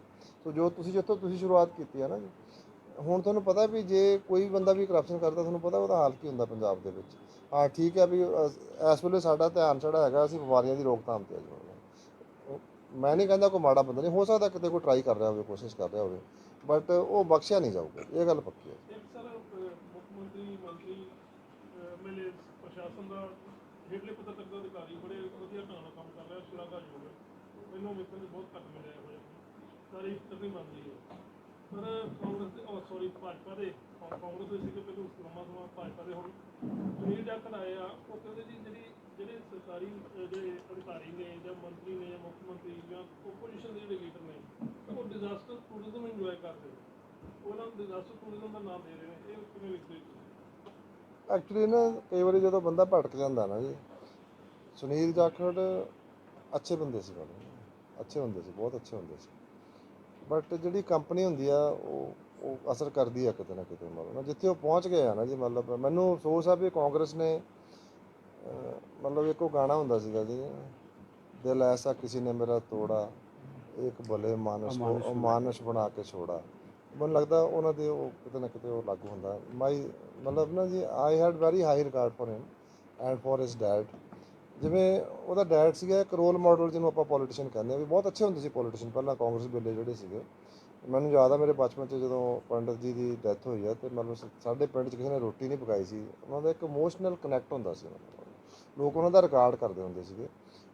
ਹੀ ਵਾਜ਼ ਹਾਈਲੀ ਰਿਸਪੈਕਟਡ ਪੋਲੀਟੀਸ਼ੀਅਨ, ਬਟ ਉਹ ਜਿਹੜੀ ਪਾਰਟੀ 'ਚ ਪਹੁੰਚ ਗਏ ਆ, ਉਸ ਪਾਰਟੀ ਦਾ ਟਰੈਕ ਰਿਕਾਰਡ ਬਹੁਤ ਮਾੜਾ ਸੀ। ਉਹ ਤੁਸੀਂ ਦੇਖੋ ਵੀ ਕੀ ਕੁਛ ਕਰ ਰਹੇ ਆ, ਔਰ ਇਟਸ ਵੈਰੀ ਅਨਫੋਰਚੂਨੇਟ। ਦੇਖੋ ਟੂਰਿਜ਼ਮ ਜ਼ਰੂਰ ਕੁਝ ਕਰ ਰਹੇ ਹੋਣਗੇ ਔਰ ਮੈਨੂੰ ਕੁਝ ਕਹਿਣ ਦੀ ਲੋੜ ਨਹੀਂ ਹੈ ਜੀ। ਇੱਕ ਪਾਰਟੀ ਦੇ ਪ੍ਰਧਾਨ ਨੂੰ, ਈਵਨ ਸੁਨੀਲ ਜਾਖੜ ਜੀ ਨੂੰ ਔਰ ਬੀਬਾ ਜੀ ਨੂੰ ਲੋਕਾਂ ਨੇ ਕਿਹਾ ਜੀ ਤੁਸੀਂ ਹੁਣ 4 ਦਿਨ ਬਾਅਦ ਆਏ ਹੋ ਜੀ, ਮਤਲਬ ਤੇ ਤੁਸੀਂ 4 ਦਿਨ ਕਿੱਥੇ ਸੀ? ਜੇ ਤੁਸੀਂ ਨੱਥ ਚੂੜਾ ਦੇਣਾ ਹੀ ਸੀਗਾ ਤਾਂ 2 ਦਿਨ ਪਹਿਲਾਂ ਆ ਜਾਂਦੇ, ਲੋਕਾਂ ਦਾ ਬਚਾਅ ਹੋ ਜਾਂਦਾ ਨਾ ਜੀ। ਜੇ ਤੁਹਾਡਾ ਆਪਣਾ ਵਿਸ਼ਵਾਸ ਹੈ ਉਹਦੇ 'ਚ ਤਾਂ 2 ਦਿਨ ਪਹਿਲਾਂ ਆਓ। ਜੇ ਤੁਹਾਡਾ ਆਪਣਾ ਹੀ ਵਿਸ਼ਵਾਸ ਨਹੀਂ ਹੈ, ਵੀ ਤੁਹਾਨੂੰ ਪਤਾ ਵੀ ਤੁਸੀਂ ਪਹਿਲਾਂ ਪਤਾ ਕਰਨਾ ਆਪਣੇ ਬੰਦਿਆਂ ਤੋਂ, ਉਹ ਤਾਂ ਮੈਂ ਸਵੇਰੇ ਜਦੋਂ 5 ਵਜੇ ਫੋਨ ਕੀਤਾ, ਲੋਕ ਕਹਿੰਦੇ ਜੀ ਡਾਕਟਰ ਸਾਹਿਬ ਪਾਣੀ ਘਟਣਾ ਸ਼ੁਰੂ ਹੋ ਗਿਆ ਜੀ। ਕੋਈ ਕਹੇ 2 ਇੰਚ, ਕੋਈ 4 ਇੰਚ, ਕੋਈ 6 ਇੰਚ ਕੋਈ ਪਾਣੀ। ਜਦੋਂ ਪਤਾ ਲੱਗ ਗਿਆ ਵੀ ਨਦੀ ਦਾ ਲੈਵਲ ਘਟਣਾ ਸ਼ੁਰੂ ਹੋ ਗਿਆ, ਫਿਰ ਤੁਸੀਂ ਨੱਥ ਚੂੜਾ ਲੈ ਕੇ ਆ ਜਾਂਦੇ। ਤੁਸੀਂ ਲੋਕਾਂ ਦਾ ਬੁੱਧੂ ਬਣਾਉਂਦੇ ਰਹੇ ਹੋ, ਪਰ ਹੁਣ ਨਹੀਂ ਬਣਦੇ ਜੀ, ਹੁਣ ਨਹੀਂ ਬਣਦੇ ਲੋਕ। ਔਰ ਲੋਕਾਂ ਨੇ ਉਹਨਾਂ ਨੂੰ ਜਵਾਬ ਦਿੱਤਾ। ਮੈਨੂੰ ਲੱਗਦਾ ਨਹੀਂ ਮੈਨੂੰ ਜਵਾਬ ਦੇਣ ਦੀ ਲੋੜ ਹੈ, ਬਟ ਫਿਰ ਵੀ ਜੇ ਕੋਈ ਕਸਰ ਰਹਿੰਦੀ ਹੈ ਤਾਂ ਅਸੀਂ ਇੱਕ ਵਾਰੀ ਸਾਰਾ ਆਪਣਾ ਕੰਮ ਕਰ ਲਈਏ ਜੀ। ਮਾਨ ਸਾਹਿਬ ਜਵਾਬ ਦੇਣਗੇ, ਤੁਸੀਂ ਵੀ ਸੁਣੋਗੇ, ਅਸੀਂ ਵੀ ਸੁਣੋਗੇ। ਇਸ ਵਾਰੀ ਨਾ ਜੀ ਬਾਰਡਰ ਦੇ ਲੋਕਾਂ ਨੇ ਇਹ ਚੀਜ਼ ਸਾਬਤ ਕਰਤੀ ਹੈ ਕਰਤੀ ਔਰ ਇਹਨਾਂ ਦੀ ਜਿਵੇਂ ਤੁਸੀਂ ਕਿਹਾ ਵੀ ਤੁਹਾਡੇ ਸ਼ਾਇਦ ਇੱਥੇ ਪਾਣੀ ਆਂਦਾ ਰਹਿੰਦਾ ਹਰ ਸਾਲ ਨਾ ਜੀ, ਬਟ ਜਿੰਨੇ ਭਿਆਨਕ ਹੜ੍ਹ ਇਸ ਵਾਰੀ ਆਏ ਆ ਸ਼ਾਇਦ ਇੰਨਾ ਨਹੀਂ ਆਂਦਾ। ਬਹੁਤ ਜ਼ਿਆਦਾ, ਮਤਲਬ ਤੁਸੀਂ ਕਹ ਦਿਓ ਲਾਰਜ ਸਕੇਲ ਤੇ ਪੂਰੇ ਨਾਰਥਰਨ ਇੰਡੀਆ 'ਚ ਹੀ, ਪੰਜਾਬ ਦੇ ਵਿੱਚ ਵੀ ਬਹੁਤ ਸਾਰੇ ਵੱਡੇ ਹਿੱਸੇ ਦੇ ਵਿੱਚ। ਮੇਰਾ ਆਪਣਾ ਜ਼ਿਲ੍ਹਾ ਔਰ ਮੇਰੀ ਆਪਣੀ constituency one of the worst affected ਸੀ ਜੀ। ਪਾਣੀ ਬਹੁਤ ਜ਼ਿਆਦਾ ਸੀ, ਸਾਡੇ ਏਰੀਆ ਬਹੁਤ ਵੱਡਾ ਸੀ। ਮੈਂ ਹੁਣ ਵੀ ਲੋਹੀਆਂ ਤੋਂ ਹੋ ਕੇ ਆਇਆ, ਉੱਥੇ ਸ਼ਾਇਦ 25 ਤੋਂ 30 ਪਿੰਡ ਜਿਹੜੇ ਸੀਗੇ ਉਹ, ਜਾਂ ਇਸ ਤੋਂ ਵੀ ਵੱਧ ਜਿਹੜੇ ਪਿੰਡ ਸੀਗੇ, 31 ਪਿੰਡ ਸ਼ਾਇਦ ਉਹਨਾਂ ਦੇ, ਉਹ ਫਲੱਡ ਅਫੈਕਟਡ ਸੀਗੇ।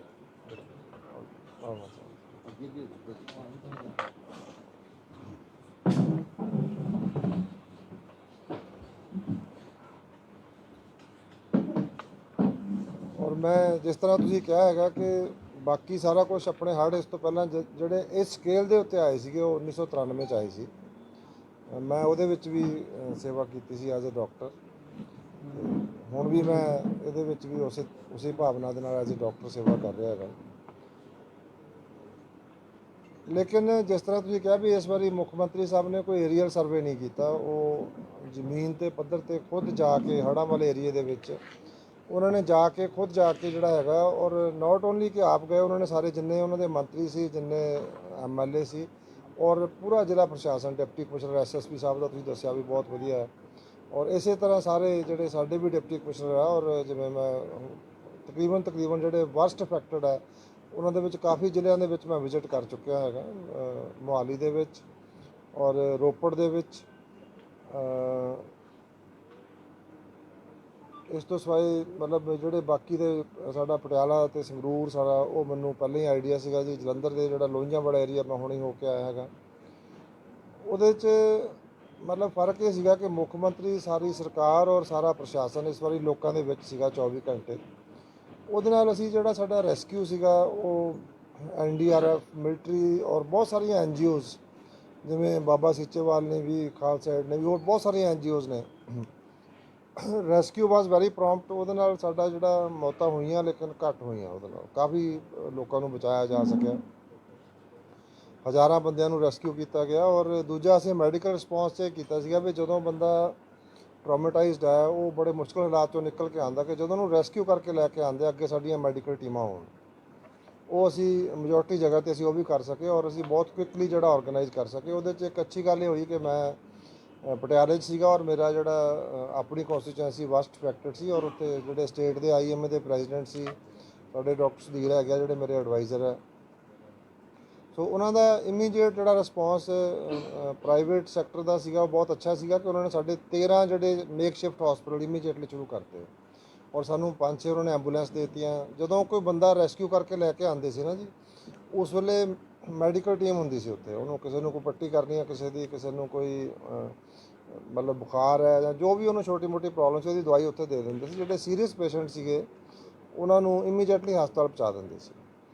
ਔਰ ਇਸ ਤੋਂ ਸਿਵਾਏ ਜਿੰਨੇ ਬੰਦੇ ਕਰੋਨਿਕ ਬਿਮਾਰੀਆਂ ਦੇ ਮਰੀਜ਼ ਸੀਗੇ ਉਹਨਾਂ ਨੂੰ ਸਾਡੇ ਡਾਕਟਰਸ ਵੀ ਬਹੁਤ ਜਗ੍ਹਾ 'ਤੇ ਜਿਹੜੇ ਬੋਟਸ ਦੇ ਵਿੱਚ ਬੈਠ ਕੇ, ਜਿਵੇਂ ਕੋਈ ਪਿੰਡ ਹੈ ਜਾਂ ਕੋਈ ਮਹੱਲਾ ਹੈਗਾ ਜਿੱਥੇ ਲੋਕ ਨਹੀਂ ਆਉਣਾ ਚਾਹੁੰਦੇ, ਪਿੰਡਾਂ ਵਾਲਿਆਂ ਦਾ ਇੱਕ ਬੜਾ ਜੈਨੂਅਨ ਜਿਹਾ ਸੀਗਾ ਜੀ। ਕਹਿੰਦੇ ਅਸੀਂ ਤਾਂ ਚਲੇ ਜਾਵਾਂਗੇ, ਸਾਡੇ ਡੰਗਰਾਂ ਦਾ ਕੀ ਹੋਊਗਾ, ਕਿਉਂਕਿ ਉਹਨਾਂ ਦੇ ਫੈਮਿਲੀ ਮੈਂਬਰ ਹੀ ਹੁੰਦੇ ਆ।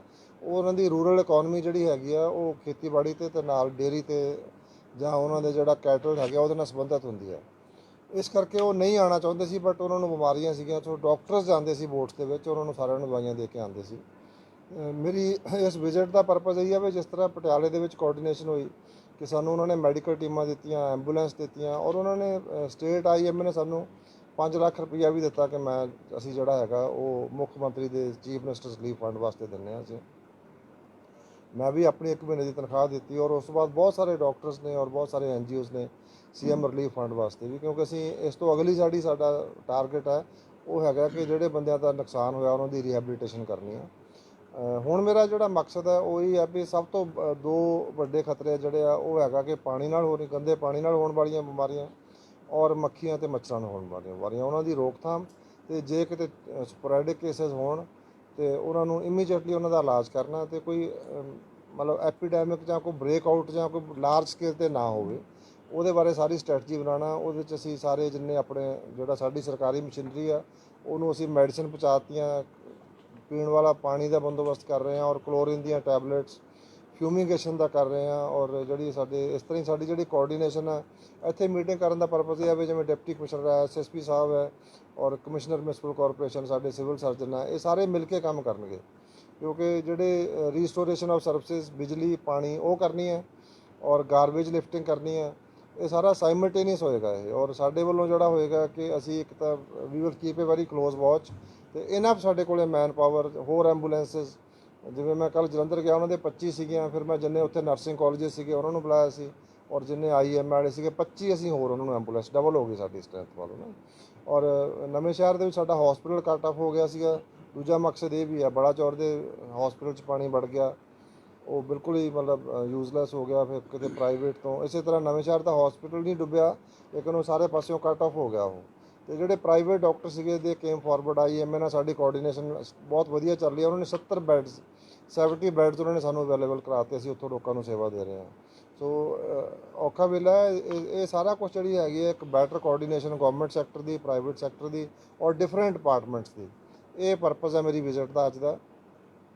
ਔਰ ਮੈਂ ਲੋਕਾਂ ਨੂੰ ਅਸ਼ੋਰ ਕਰਦਾ ਕਿ ਅਸੀਂ ਕੋਈ ਵੀ ਕਿਸੇ ਕਿਸਮ ਦਾ ਵੀ ਨਾ ਮਤਲਬ ਟੱਟੀਆਂ ਉਲਟੀਆਂ ਦਾ, ਡਾਇਰੀਆ ਦਾ, ਕੋਲਰਾ ਦਾ, ਜਾਂ ਕੋਈ ਡੇਂਗੂ ਦਾ ਜਾਂ ਮਲੇਰੀਆ ਦਾ ਕੋਈ ਇੱਦਾਂ ਦੀ ਕੋਈ ਐਪੀਡੈਮਿਕ ਨਹੀਂ ਹੋਣ ਦਿਆਂਗੇ। ਅਸੀਂ ਫੁੱਲੀ ਪ੍ਰਿਪੇਅਰਡ ਹਾਂ, ਸਾਡੇ ਕੋਲੇ ਮੈਨ ਪਾਵਰ ਵੀ ਹੈ ਔਰ ਬਾਕੀ ਸਾਰੇ ਮੀਨਸ ਵੀ ਹੈ, ਔਰ ਜਿਹੜੇ ਉਹਦੇ ਵਾਸਤੇ ਮੈਡੀਕਲ ਸਟਾਫ ਜਿੰਨਾ ਚਾਹੀਦਾ ਉਹ ਵੀ ਅਸੀਂ ਮੋਬਿਲਾਈਜ਼ ਕਰ ਲਿਆ ਸਾਰੇ ਪੰਜਾਬ 'ਚ। So we are on high alert, ਅਤੇ ਉਹ ਅਸੀਂ ਸਾਰੇ ਪ੍ਰਸ਼ਾਸਨ ਦੇ ਨਾਲ ਮਿਲ ਕੇ ਇਹ ਮੈਂ ਲੋਕਾਂ ਨੂੰ ਅਸ਼ੋਰ ਕਰਨਾ ਚਾਹੁੰਦਾ। ਔਰ ਦੂਜੀ ਗੱਲ ਉਹਨਾਂ ਨੂੰ ਮੈਂ ਕਹਿਣੀ ਚਾਹੁੰਦਾ ਵੀ ਇਹਦੇ 'ਚ ਬਹੁਤ ਸਾਰੇ ਲੋਕ ਜਿਹੜੇ ਮੇਰੇ ਨਾਲ, ਮੈਂ ਬਤੌਰ ਡਾਕਟਰ ਮੇਰੇ ਕੋਲੋਂ ਕੈਂਪ ਲਵਾਉਂਦੇ ਸੀ, ਲੋਕਾਂ ਦੇ ਬੱਚਿਆਂ ਨੂੰ ਪੜ੍ਹਾਈ ਵਾਸਤੇ ਕਿਤਾਬਾਂ ਕਾਪੀਆਂ ਵੰਡਦੇ ਹੁੰਦੇ ਸੀ, ਜਿਹੜੇ ਡੋਨਰ ਸੀਗੇ ਮਤਲਬ ਨਾ, ਜਿਹੜੇ ਹਰ ਕੋਈ ਨਾ ਕੋਈ ਮਤਲਬ ਦਾਨ ਕਰਦੇ ਹੁੰਦੇ ਸੀ ਹਰ ਮਹੀਨੇ।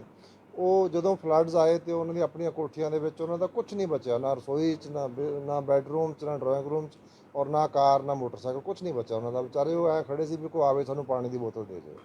ਸੋ ਇਹ ਕੁਦਰਤ ਦੀ ਮਾਰ ਬਹੁਤ ਭੈੜੀ ਪਈ ਆ, ਔਰ ਉਹਨਾਂ ਦੀਆਂ ਜ਼ਿੰਦਗੀਆਂ ਦੁਬਾਰਾ ਸ਼ੁਰੂ ਕਰਨੀਆਂ, ਉਹਦੇ ਵਾਸਤੇ ਮੁੱਖ ਮੰਤਰੀ ਸਾਹਿਬ ਬਹੁਤ ਵਧੀਆ ਔਰ ਬਹੁਤ ਵੱਡਾ ਇੱਕ ਰੀਹੈਬਿਲਿਟੇਸ਼ਨ ਪੈਕੇਜ ਲੈ ਕੇ ਆ ਰਹੇ ਆ। ਰੈਸਟ ਅਸ਼ੋਰ ਉਸੇ ਵਾਸਤੇ ਮੈਂ ਬੇਨਤੀ ਕਰਦਾ ਕਿ ਆਪਾਂ ਸਾਰੇ, ਜਿਵੇਂ ਚਲੋ ਮੈਂ ਇੱਕ ਚੁਣਿਆ ਹੋਇਆ ਲੋਕਾਂ ਦਾ ਪ੍ਰਤੀਨਿਧੀ ਹਾਂ, ਤੇ ਜੇ ਮੈਂ 1 ਮਹੀਨੇ ਦੀ ਤਨਖਾਹ ਦਿੱਤੀ ਆ ਉਹਦੇ ਨਾਲ ਹੋ ਸਕਦਾ ਇੱਕ ਬੰਦੇ ਦੀ ਜ਼ਿੰਦਗੀ ਦੁਬਾਰਾ ਪਟੜੀ 'ਤੇ ਆ ਜਾਏ। ਸੋ ਜਿੰਨੇ ਸਾਡੇ NRI ਆ, ਜਿੰਨੇ ਮੇਰੇ ਵਰਗੇ ਸਮਰੱਥ ਬੰਦੇ ਆ, ਅਫਸਰ ਸਾਹਿਬਾਨ ਆ, ਹੋਰ ਜਿੰਨੇ ਵੀ ਕੋਈ ਬਿਜ਼ਨਸਮੈਨ ਆ, ਜਿਹੜਾ ਵੀ ਜਿੱਥੇ ਵੀ ਬੈਠਿਆ ਹੋਇਆ ਕੋਈ ਪੰਜਾਬੀ ਆ ਜਾਂ ਪੰਜਾਬ ਨੂੰ ਪਿਆਰ ਕਰਨ ਵਾਲਾ, ਉਹਨਾਂ ਸਾਰਿਆਂ ਨੂੰ ਬੇਨਤੀ ਕਰਦਾ ਕਿ ਤੁਸੀਂ ਵੀ ਕੋਸ਼ਿਸ਼ ਕਰੋ ਕਿ ਤੁਸੀਂ ਇੱਕ ਬੰਦੇ ਦੀ ਜ਼ਿੰਦਗੀ ਦੁਬਾਰਾ ਪਟੜੀ 'ਤੇ ਲੈ ਕੇ ਆਉਣੀ ਆ। ਜਿਹੜੇ ਵੱਧ ਕਰ ਸਕਦੇ ਆ ਹੋਰ ਵੀ ਚੰਗਾ ਹੈਗਾ। ਬਹੁਤ ਸਾਰੇ ਬਿਜ਼ਨਸਮੈਨ ਨੇ ਵੀ ਮੈਨੂੰ ਅਪਰੋਚ ਕੀਤਾ, ਤੇ ਸਾਡੇ ਕੋਲੇ ਪੂਰਾ ਸਟਾਕ ਹੈ ਜੀ ਸਾਰਾ ਮੈਡੀਸਨ ਦਾ, ਫਿਊਮੀਗੇਸ਼ਨ ਵੀ ਕਰਾਂਗੇ, ਔਰ ਸਾਰੀ ਹਰ ਤਰ੍ਹਾਂ ਦੀ ਦਵਾਈ ਆ ਸਾਡੇ ਕੋਲੇ। ਮੁੱਖ ਮੰਤਰੀ ਸਾਹਿਬ ਨੇ ਕਿਹਾ ਕਿ ਡਾਕਟਰ ਸਾਹਿਬ ਤੁਹਾਡੇ ਵਾਸਤੇ ਕੋਈ ਬਜਟ ਦੀ ਲਿਮਿਟ ਨਹੀਂ ਆ, ਤੁਹਾਨੂੰ ਜਿਹੜੀ ਚੀਜ਼ ਚਾਹੀਦੀ ਦੱਸੋ, ਲੋਕਾਂ ਨੂੰ ਕੋਈ ਦਿੱਕਤ ਨਹੀਂ ਆਉਣੀ ਚਾਹੀਦੀ। ਸੋ ਅਸੀਂ ਕੋਸ਼ਿਸ਼ ਕਰਦੇ ਹਾਂ ਕਿ ਲੋਕਾਂ ਨੂੰ ਉਹਨਾਂ ਦੇ ਮਹੱਲੇ 'ਚ, ਉਹਨਾਂ ਦੇ ਪਿੰਡ 'ਚ, ਉਹਨਾਂ ਦੇ ਡੋਰ ਸਟੈਪ 'ਤੇ ਹੈਲਥ ਸਰਵਿਸਿਜ਼ ਦੇਈਏ, ਔਰ ਇਹ ਅਸੀਂ ਕਰਾਂਗੇ ਆਉਣ ਵਾਲੇ ਜਿੰਨੀ ਦੇਰ ਲੋਕਾਂ ਦਾ ਨਾਰਮਲ ਸਾਰਾ ਕੁਛ ਸ਼ੁਰੂ ਹੋ ਜਾਂਦਾ। ਸੋ ਇਸ ਕਰਕੇ ਮੇਰੀ ਅੱਜ ਦੀ ਵਿਜ਼ਿਟ ਹੈ ਕੋਆਰਡੀਨੇਸ਼ਨ ਦੀ ਔਰ ਗਰਾਊਂਡ ਰਿਐਲਿਟੀ ਦੇਖਣ ਦੀ, ਕਿੱਥੇ ਕਿਹੜੀ ਚੀਜ਼ ਦੀ ਕੋਈ ਲੋੜ ਹੈ, ਔਰ ਸਾਡਾ ਜਿਹੜਾ ਹੈਲਥ ਦਾ ਇਨਫਰਾਸਟਰਕਚਰ ਹੈ ਉਹਦੇ 'ਚ ਅਸੀਂ ਅੱਗੇ ਤੋਂ ਪਲੈਨਿੰਗ ਵੀ ਕਰਨੀ ਆ। ਇਸ ਵਾਰੀ ਇਹ ਪਹਿਲੀ ਵਾਰੀ ਹੋਇਆ ਕਿ ਅਸੀਂ ਜਦੋਂ ਫਲੱਡਸ ਆਏ ਆ ਪਟਿਆਲੇ 'ਚ, ਇੱਕ ਤਾਂ ਸਾਨੂੰ ਪਤਾ ਵੀ ਬੜੀ ਨਦੀ 'ਚ ਪਾਣੀ ਆਉਂਦਾ, ਲੇਕਿਨ ਉਹ ਪਾਣੀ ਕਈ ਪਾਸਿਆਂ ਤੋਂ ਆਇਆ। ਉਹਦੀ ਉਸ ਵੇਲੇ ਡਰੋਨ ਫੋਟੋਗ੍ਰਾਫੀ ਸਾਰਾ ਕੁਝ ਅਸੀਂ ਕੀਤਾ, ਉਹਦਾ ਐਨਾਲਿਸਿਸ ਕਰਾਂਗੇ, ਔਰ ਇੱਕ ਜੋ ਕੰਮ 93 'ਚ ਅਸੀਂ ਨਹੀਂ ਕੀਤਾ ਜਾਂ ਪਹਿਲਾਂ ਨਹੀਂ ਕੀਤਾ ਸੀ ਉਹ ਵੀ ਕਰਾਂਗੇ ਕਿ ਇਹਦੇ ਵਾਸਤੇ ਅਸੀਂ ਆਉਣ ਵਾਲੇ ਸਮੇਂ 'ਚ ਇਹ ਹਾਲਾਤ ਨਾ ਬਣਨ। ਸਾਡਾ ਕੋਈ ਵੀ ਜਿਹੜਾ ਵਾਈਟਲ ਸਟਰਕਚਰ ਹੈ, ਚਾਹੇ ਉਹ ਹਸਪਤਾਲ ਹੈ, ਚਾਹੇ ਐਡਮਿਨਿਸਟ੍ਰੇਟਿਵ ਕੰਪਲੈਕਸ ਹੈ, ਜਾਂ ਸਾਡੇ ਜਿੰਨੇ ਵੀ ਗ੍ਰਿਡ ਹੈ, ਜਿੰਨੇ ਵੀ ਸਾਡੇ ਵਾਈਟਲ ਸਟਰਕਚਰ ਹੈ, ਉਹ ਕਦੇ ਵੀ ਪੈਰਾਲਾਈਜ਼ ਨਹੀਂ ਹੋਣੇ ਚਾਹੀਦੇ। ਕਿਸੇ ਵੀ ਨੈਚੁਰਲ ਕੈਲਾਮਿਟੀ 'ਚ ਉਹ ਜ਼ਰੂਰ ਕੰਮ ਕਰਦੇ ਰਹਿਣੇ ਚਾਹੀਦੇ ਆ। ਔਰ ਜਿੰਨੇ ਸਾਡੇ ਜੋ ਇੱਕ ਆਪਣੀ ਜਿਹੜੀ ਪਲੈਨਿੰਗ ਨਹੀਂ ਕੀਤੀ ਆਪਾਂ, ਇੰਜੀਨੀਅਰਿੰਗ ਤਾਂ ਦੂਰ ਦੀ ਗੱਲ ਹੈ, ਕਾਮਨ ਸੈਂਸ ਵੀ ਨਹੀਂ ਹੈ। ਜਿਵੇਂ ਤੁਸੀਂ ਜ਼ੀਰਕਪੁਰ ਦਾ ਦੇਖਦੇ ਹੋ, ਗਲਮੋਹਰ ਕਲੋਨੀ ਆ, ਅਸੀਂ ਖੱਡਾਂ ਦੇ ਵਿੱਚ ਵੱਡੇ ਵੱਡੇ ਮਤਲਬ ਇਨਕਲੇਵ ਬਣਾਤੇ, ਕੌਲੀਆਂ ਬਣਾਤੀਆਂ, ਮਲਟੀ ਸਟੋਰੀ ਬਿਲਡਿੰਗ ਬਣਾਤੀਆਂ। ਪਟਿਆਲੇ 'ਚ ਮੇਰੀਆਂ 3 ਕਲੋਨੀਆਂ ਅੱਜ ਵੀ 4-5 ਫੁੱਟ ਪਾਣੀ 'ਚ, ਅਸੀਂ 3 ਦਿਨ ਤੋਂ ਪੰਪ ਆਊਟ ਕਰ ਰਹੇ ਹਾਂ। ਅੱਜ ਉੱਥੇ ਇਲੈਕਟ੍ਰਿਸਿਟੀ ਰੀਸਟੋਰ ਹੋਏਗੀ, ਕਿਉਂਕਿ ਇੱਕ ਟੋਬੇ ਦੇ ਵਿੱਚ ਇੱਕ ਬੜੇ ਲੋ ਲਾਇੰਗ ਏਰੀਆ ਦੇ ਬੌਲ ਦੇ ਵਿੱਚ ਉਹ 3 ਕਲੋਨੀਆਂ ਕੱਟਤੀਆਂ ਉਹਨਾਂ ਨੇ ਮਤਲਬ ਨਾ ਜੀ। ਔਰ ਮੈਂ ਕਿਹਾ ਪੁੱਡਾ ਅਪਰੂਵਡ ਦਾ ਮਤਲਬ ਕੀ ਹੋਇਆ। ਸੋ ਇਹ ਕਾਰਗੁਜ਼ਾਰੀ ਸੀ, ਮੈਂ ਕ੍ਰਿਟਿਸਾਈਜ਼ ਕਰਨ ਲਈ ਨਹੀਂ ਕਹਿ ਰਿਹਾ, ਪਰ ਜੇ ਆਪਾਂ ਨਹੀਂ ਸਿੱਖਾਂਗੇ ਫਿਰ ਉਹ ਬਾਰ-ਬਾਰ ਉਹੀ ਚੀਜ਼ਾਂ ਰਿਪੀਟ ਹੋਣਗੀਆਂ ਜਿਵੇਂ ਇਸ ਤਰ੍ਹਾਂ ਹੋਇਆ। ਸੋ ਉਹਨਾਂ ਦੇ ਵੀ ਅਸੀਂ ਲੌਂਗ ਟਰਮ ਵੀ ਪਲੈਨਿੰਗ ਕਰਾਂਗੇ, ਔਰ ਉਹ ਸਾਰੀ ਫੀਡਬੈਕ ਅਸੀਂ ਨੋਟ ਕਰਕੇ ਲੈ ਕੇ ਜਾ ਰਹੇ ਹਾਂ ਵੀ ਕਿੱਥੇ ਕੀ ਜਿਹੜੇ ਸਿਸਟੈਮਿਕ ਡਿਫੈਕਟਸ ਹੈਗੇ ਆ, ਜਿਹੜੇ ਪੁਰਾਣੇ ਆ ਪਿਛਲੇ 25 30 40 ਸਾਲ ਤੋਂ, ਉਹ ਵੀ ਦੂਰ ਕਰਾਂਗੇ। ਸੋ ਇਹਨਾਂ ਸ਼ਬਦਾਂ ਦੇ ਨਾਲ ਜੇ ਤੁਹਾਡਾ ਕੋਈ ਸਵਾਲ ਹੋਵੇ ਤਾਂ डॉक्टर साहब, पिछले 3 साल से फिरोजपुर जो सिविल हॉस्पिटल है वहाँ पर 8 वेंटिलेटर आए हुए हैं। जी। स्टाफ की कमी के कारण आज तक वो वेंटिलेटर बाहर निकले नहीं, स्टोर में रखे हुए हैं। क्या वो कमी दूर होगी? ਸਿਵਲ ਸਰ ਆਪਣੇ ਕੋਲ ਹਾਊਸ ਸਰਜਨ ਕਿੰਨੇ ਆਏ ਆਪਣੇ ਕੋਲ?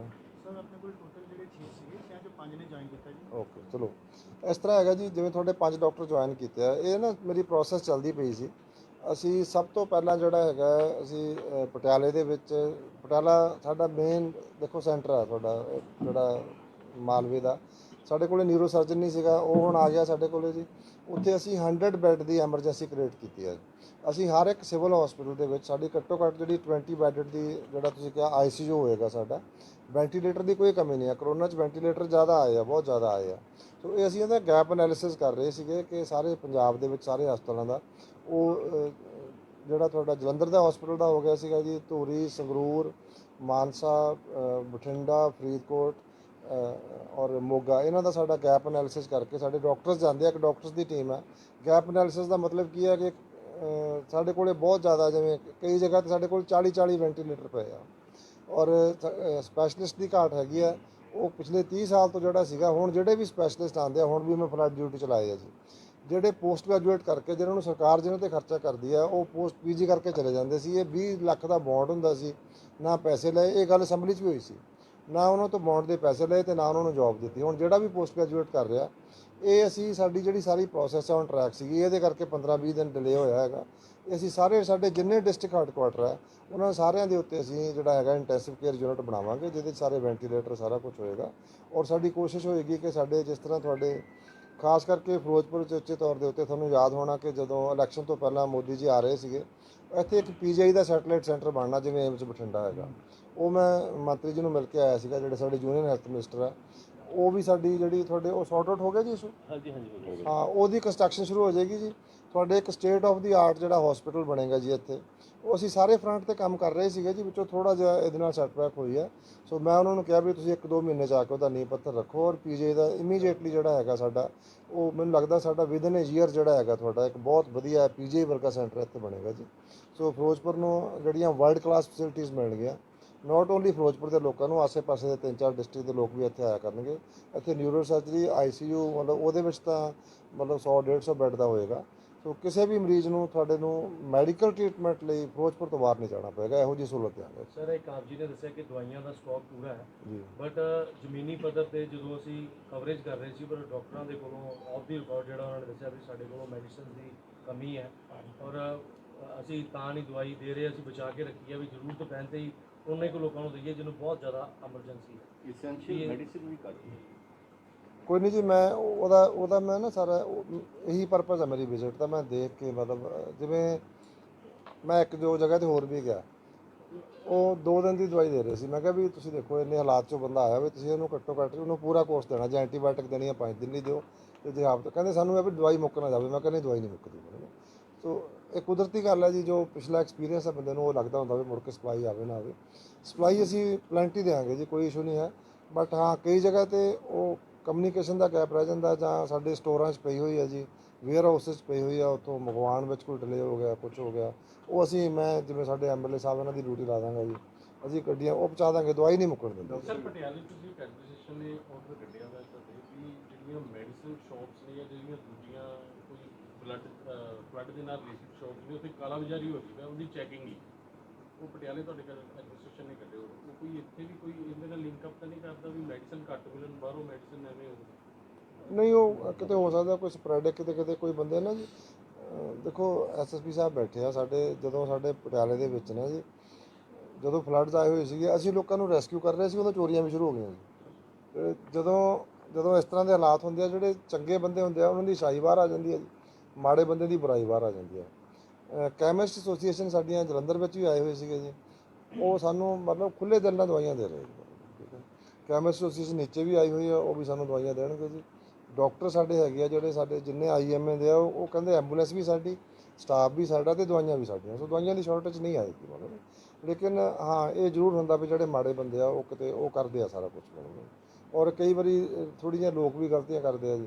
ਮੈਂ ਤੁਹਾਨੂੰ ਮਿਸਾਲ ਦੇ ਤੌਰ ਤੇ ਕਹਿੰਦਾ, ਪਟਿਆਲਾ ਇੱਕ ਨਾ ਬੜਾ ਥੋੜ੍ਹੇ ਜਿਹੇ ਏਰੀਏ 'ਚ ਬਹੁਤ ਜ਼ਿਆਦਾ ਬੰਦੇ ਫਸੇ ਹੋਏ ਸੀ। ਉੱਥੇ ਸਾਡਾ ਇੱਕ ਫਲਾਈਓਵਰ ਆ, ਉਹਦੇ 'ਤੇ 500 ਬੰਦਾ ਖੜਾ ਹੋਣਾ, ਔਰ ਸਾਰਿਆਂ ਦੇ ਮੋਬਾਈਲ ਆਨ ਸੀ। ਡਿਪਟੀ ਕਮਿਸ਼ਨਰ ਉੱਥੇ ਸੀ, ਮੈਂ ਉੱਥੇ ਸੀ। ਉਹ ਜਿਹੜੇ ਲੋਕ ਸਾਨੂੰ ਡਿਸਟ੍ਰੈਸ ਕਾਲ ਆ ਰਹੀਆਂ ਸੀ, ਅਸੀਂ ਵੋਟ ਭੇਜ ਰਹੇ ਸੀਗੇ ਨਾ, ਉਹ ਵੀ could not talk to the person, ਕਿਉਂਕਿ ਉਹ ਜਿਹੜਾ ਤੁਹਾਡਾ ਨੈਟਵਰਕ ਹੁੰਦਾ ਨਾ, ਉਹ ਜੈਮ ਹੋ ਜਾਂਦਾ। ਫਿਰ ਸਾਨੂੰ ਅਲਟੀਮੇਟਲੀ ਸਾਨੂੰ ਪੁਲਿਸ ਭੇਜ ਕੇ ਸਾਨੂੰ ਉਹਨਾਂ ਨੂੰ ਹਟਾਉਣਾ ਪਿਆ ਵੀ ਤੁਸੀਂ ਭਾਈ ਇਹ ਨੈਟਵਰਕ ਜਿਹੜਾ ਹੈਗਾ ਇਹ ਇਸ ਵੇਲੇ ਲਾਈਫ ਸੇਵਿੰਗ ਸਰਵਿਸ ਹੈ।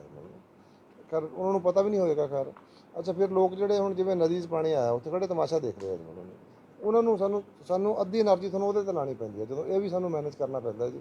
ਇੱਕ ਬੱਚਾ ਵੀ ਰੁੜ ਗਿਆ ਜੀ, ਦੇਖੋ ਮਤਲਬ ਅਭੀ ਤਮਾਸ਼ਾ ਦੇਖਣ ਗਏ ਹੋਏ, ਮਤਲਬ ਕਿੰਨੀ ਮਾੜੀ ਗੱਲ ਹੈ ਜੀ। ਮਤਲਬ ਬਹੁਤ ਲੋਕਾਂ ਨੇ ਕੋਸ਼ਿਸ਼ ਕੀਤੀ। ਸੋ ਇਹ ਹੁੰਦਾ ਜੀ ਕਿਤੇ ਨਾ ਕਿਤੇ, ਮਤਲਬ ਉਹ ਕਈ ਵਾਰੀ ਸਾਨੂੰ ਕਰਨਾ ਪੈਂਦਾ ਜੀ, ਸਟਿਕ ਸਾਨੂੰ ਕਰਨਾ ਪੈਂਦਾ, ਉਹ ਵੀ ਕਰਨਾ ਪੈਂਦਾ। ਕਿਉਂਕਿ ਅਦਰਵਾਈਜ਼ ਜਿਹੜਾ ਸਾਡਾ ਜੇ ਪੁਲਿਸ ਕੰਮ ਨਾ ਕਰਦੀ ਜੀ, ਉਹ ਪਟਿਆਲੇ ਦਾ ਮੇਨ ਬਣਾ ਤੋੜ ਦੇਣਾ ਸੀ, ਉਹਨਾਂ ਨੇ ਸਾਡਾ ਸਾਰਾ ਪਟਿਆਲਾ ਪੈਰਾਲਾਈਜ਼ ਹੋ ਜਾਣਾ ਸੀ। ਕਿਉਂਕਿ ਜਿਹੜੇ ਬੰਦੇ ਗਵਰਨਮੈਂਟ ਨੇ ਕਿੰਨਾ ਬਜਟ ਰੱਖਿਆ ਜੀ ਹੈਲਥ ਵੀ ਜੋ ਮਾਨ ਗਿਆ ਸੀ? ਮਾਨ ਸਾਹਿਬ ਨੇ ਕਿਹਾ ਜੀ ਹੈਲਥ ਵਾਸਤੇ ਤੁਹਾਨੂੰ ਜੋ ਚਾਹੀਦਾ ਦੱਸੋ ਜੀ, ਕੁਝ ਪਾਰਟਿਕੂਲਰਲੀ ਕੁਝ ਤਾਂ ਉਹ ਮਤਲਬ ਜਿੰਨਾ ਅਸੀਂ ਮੰਗੀ ਜਾਂਦੇ ਸਾਨੂੰ ਦੇਈ ਜਾਂਦੇ, ਜੋ ਅਸੀਂ ਖਰੀਦਣਾ ਹੈਗਾ, ਜੋ ਮਤਲਬ ਕਿਸੇ ਕਿਸਮ ਦੀ ਕੋਈ ਕਮੀ ਨਹੀਂ ਹੈ। ਡਾਕਟਰ ਸਾਹਿਬ, ਕਰੋਨਾ ਦੇ ਟਾਈਮ ਦੇ ਵਿੱਚ ਬੜੀਆਂ ਬੇਤਰਤੀਬੀਆਂ ਵੇਖਣ ਨੂੰ ਮਿਲੀਆਂ। ਸਰਕਾਰੀ ਸਿਲੰਡਰ ਵੀ ਪ੍ਰਾਈਵੇਟ ਹਸਪਤਾਲਾਂ ਚੱਲ ਰਹੇ ਸੀਗੇ, 15-16 ਕਮਰਾ 15,000 ਤੋਂ 18,000 ਦਾ ਅੰਦਰ ਆ।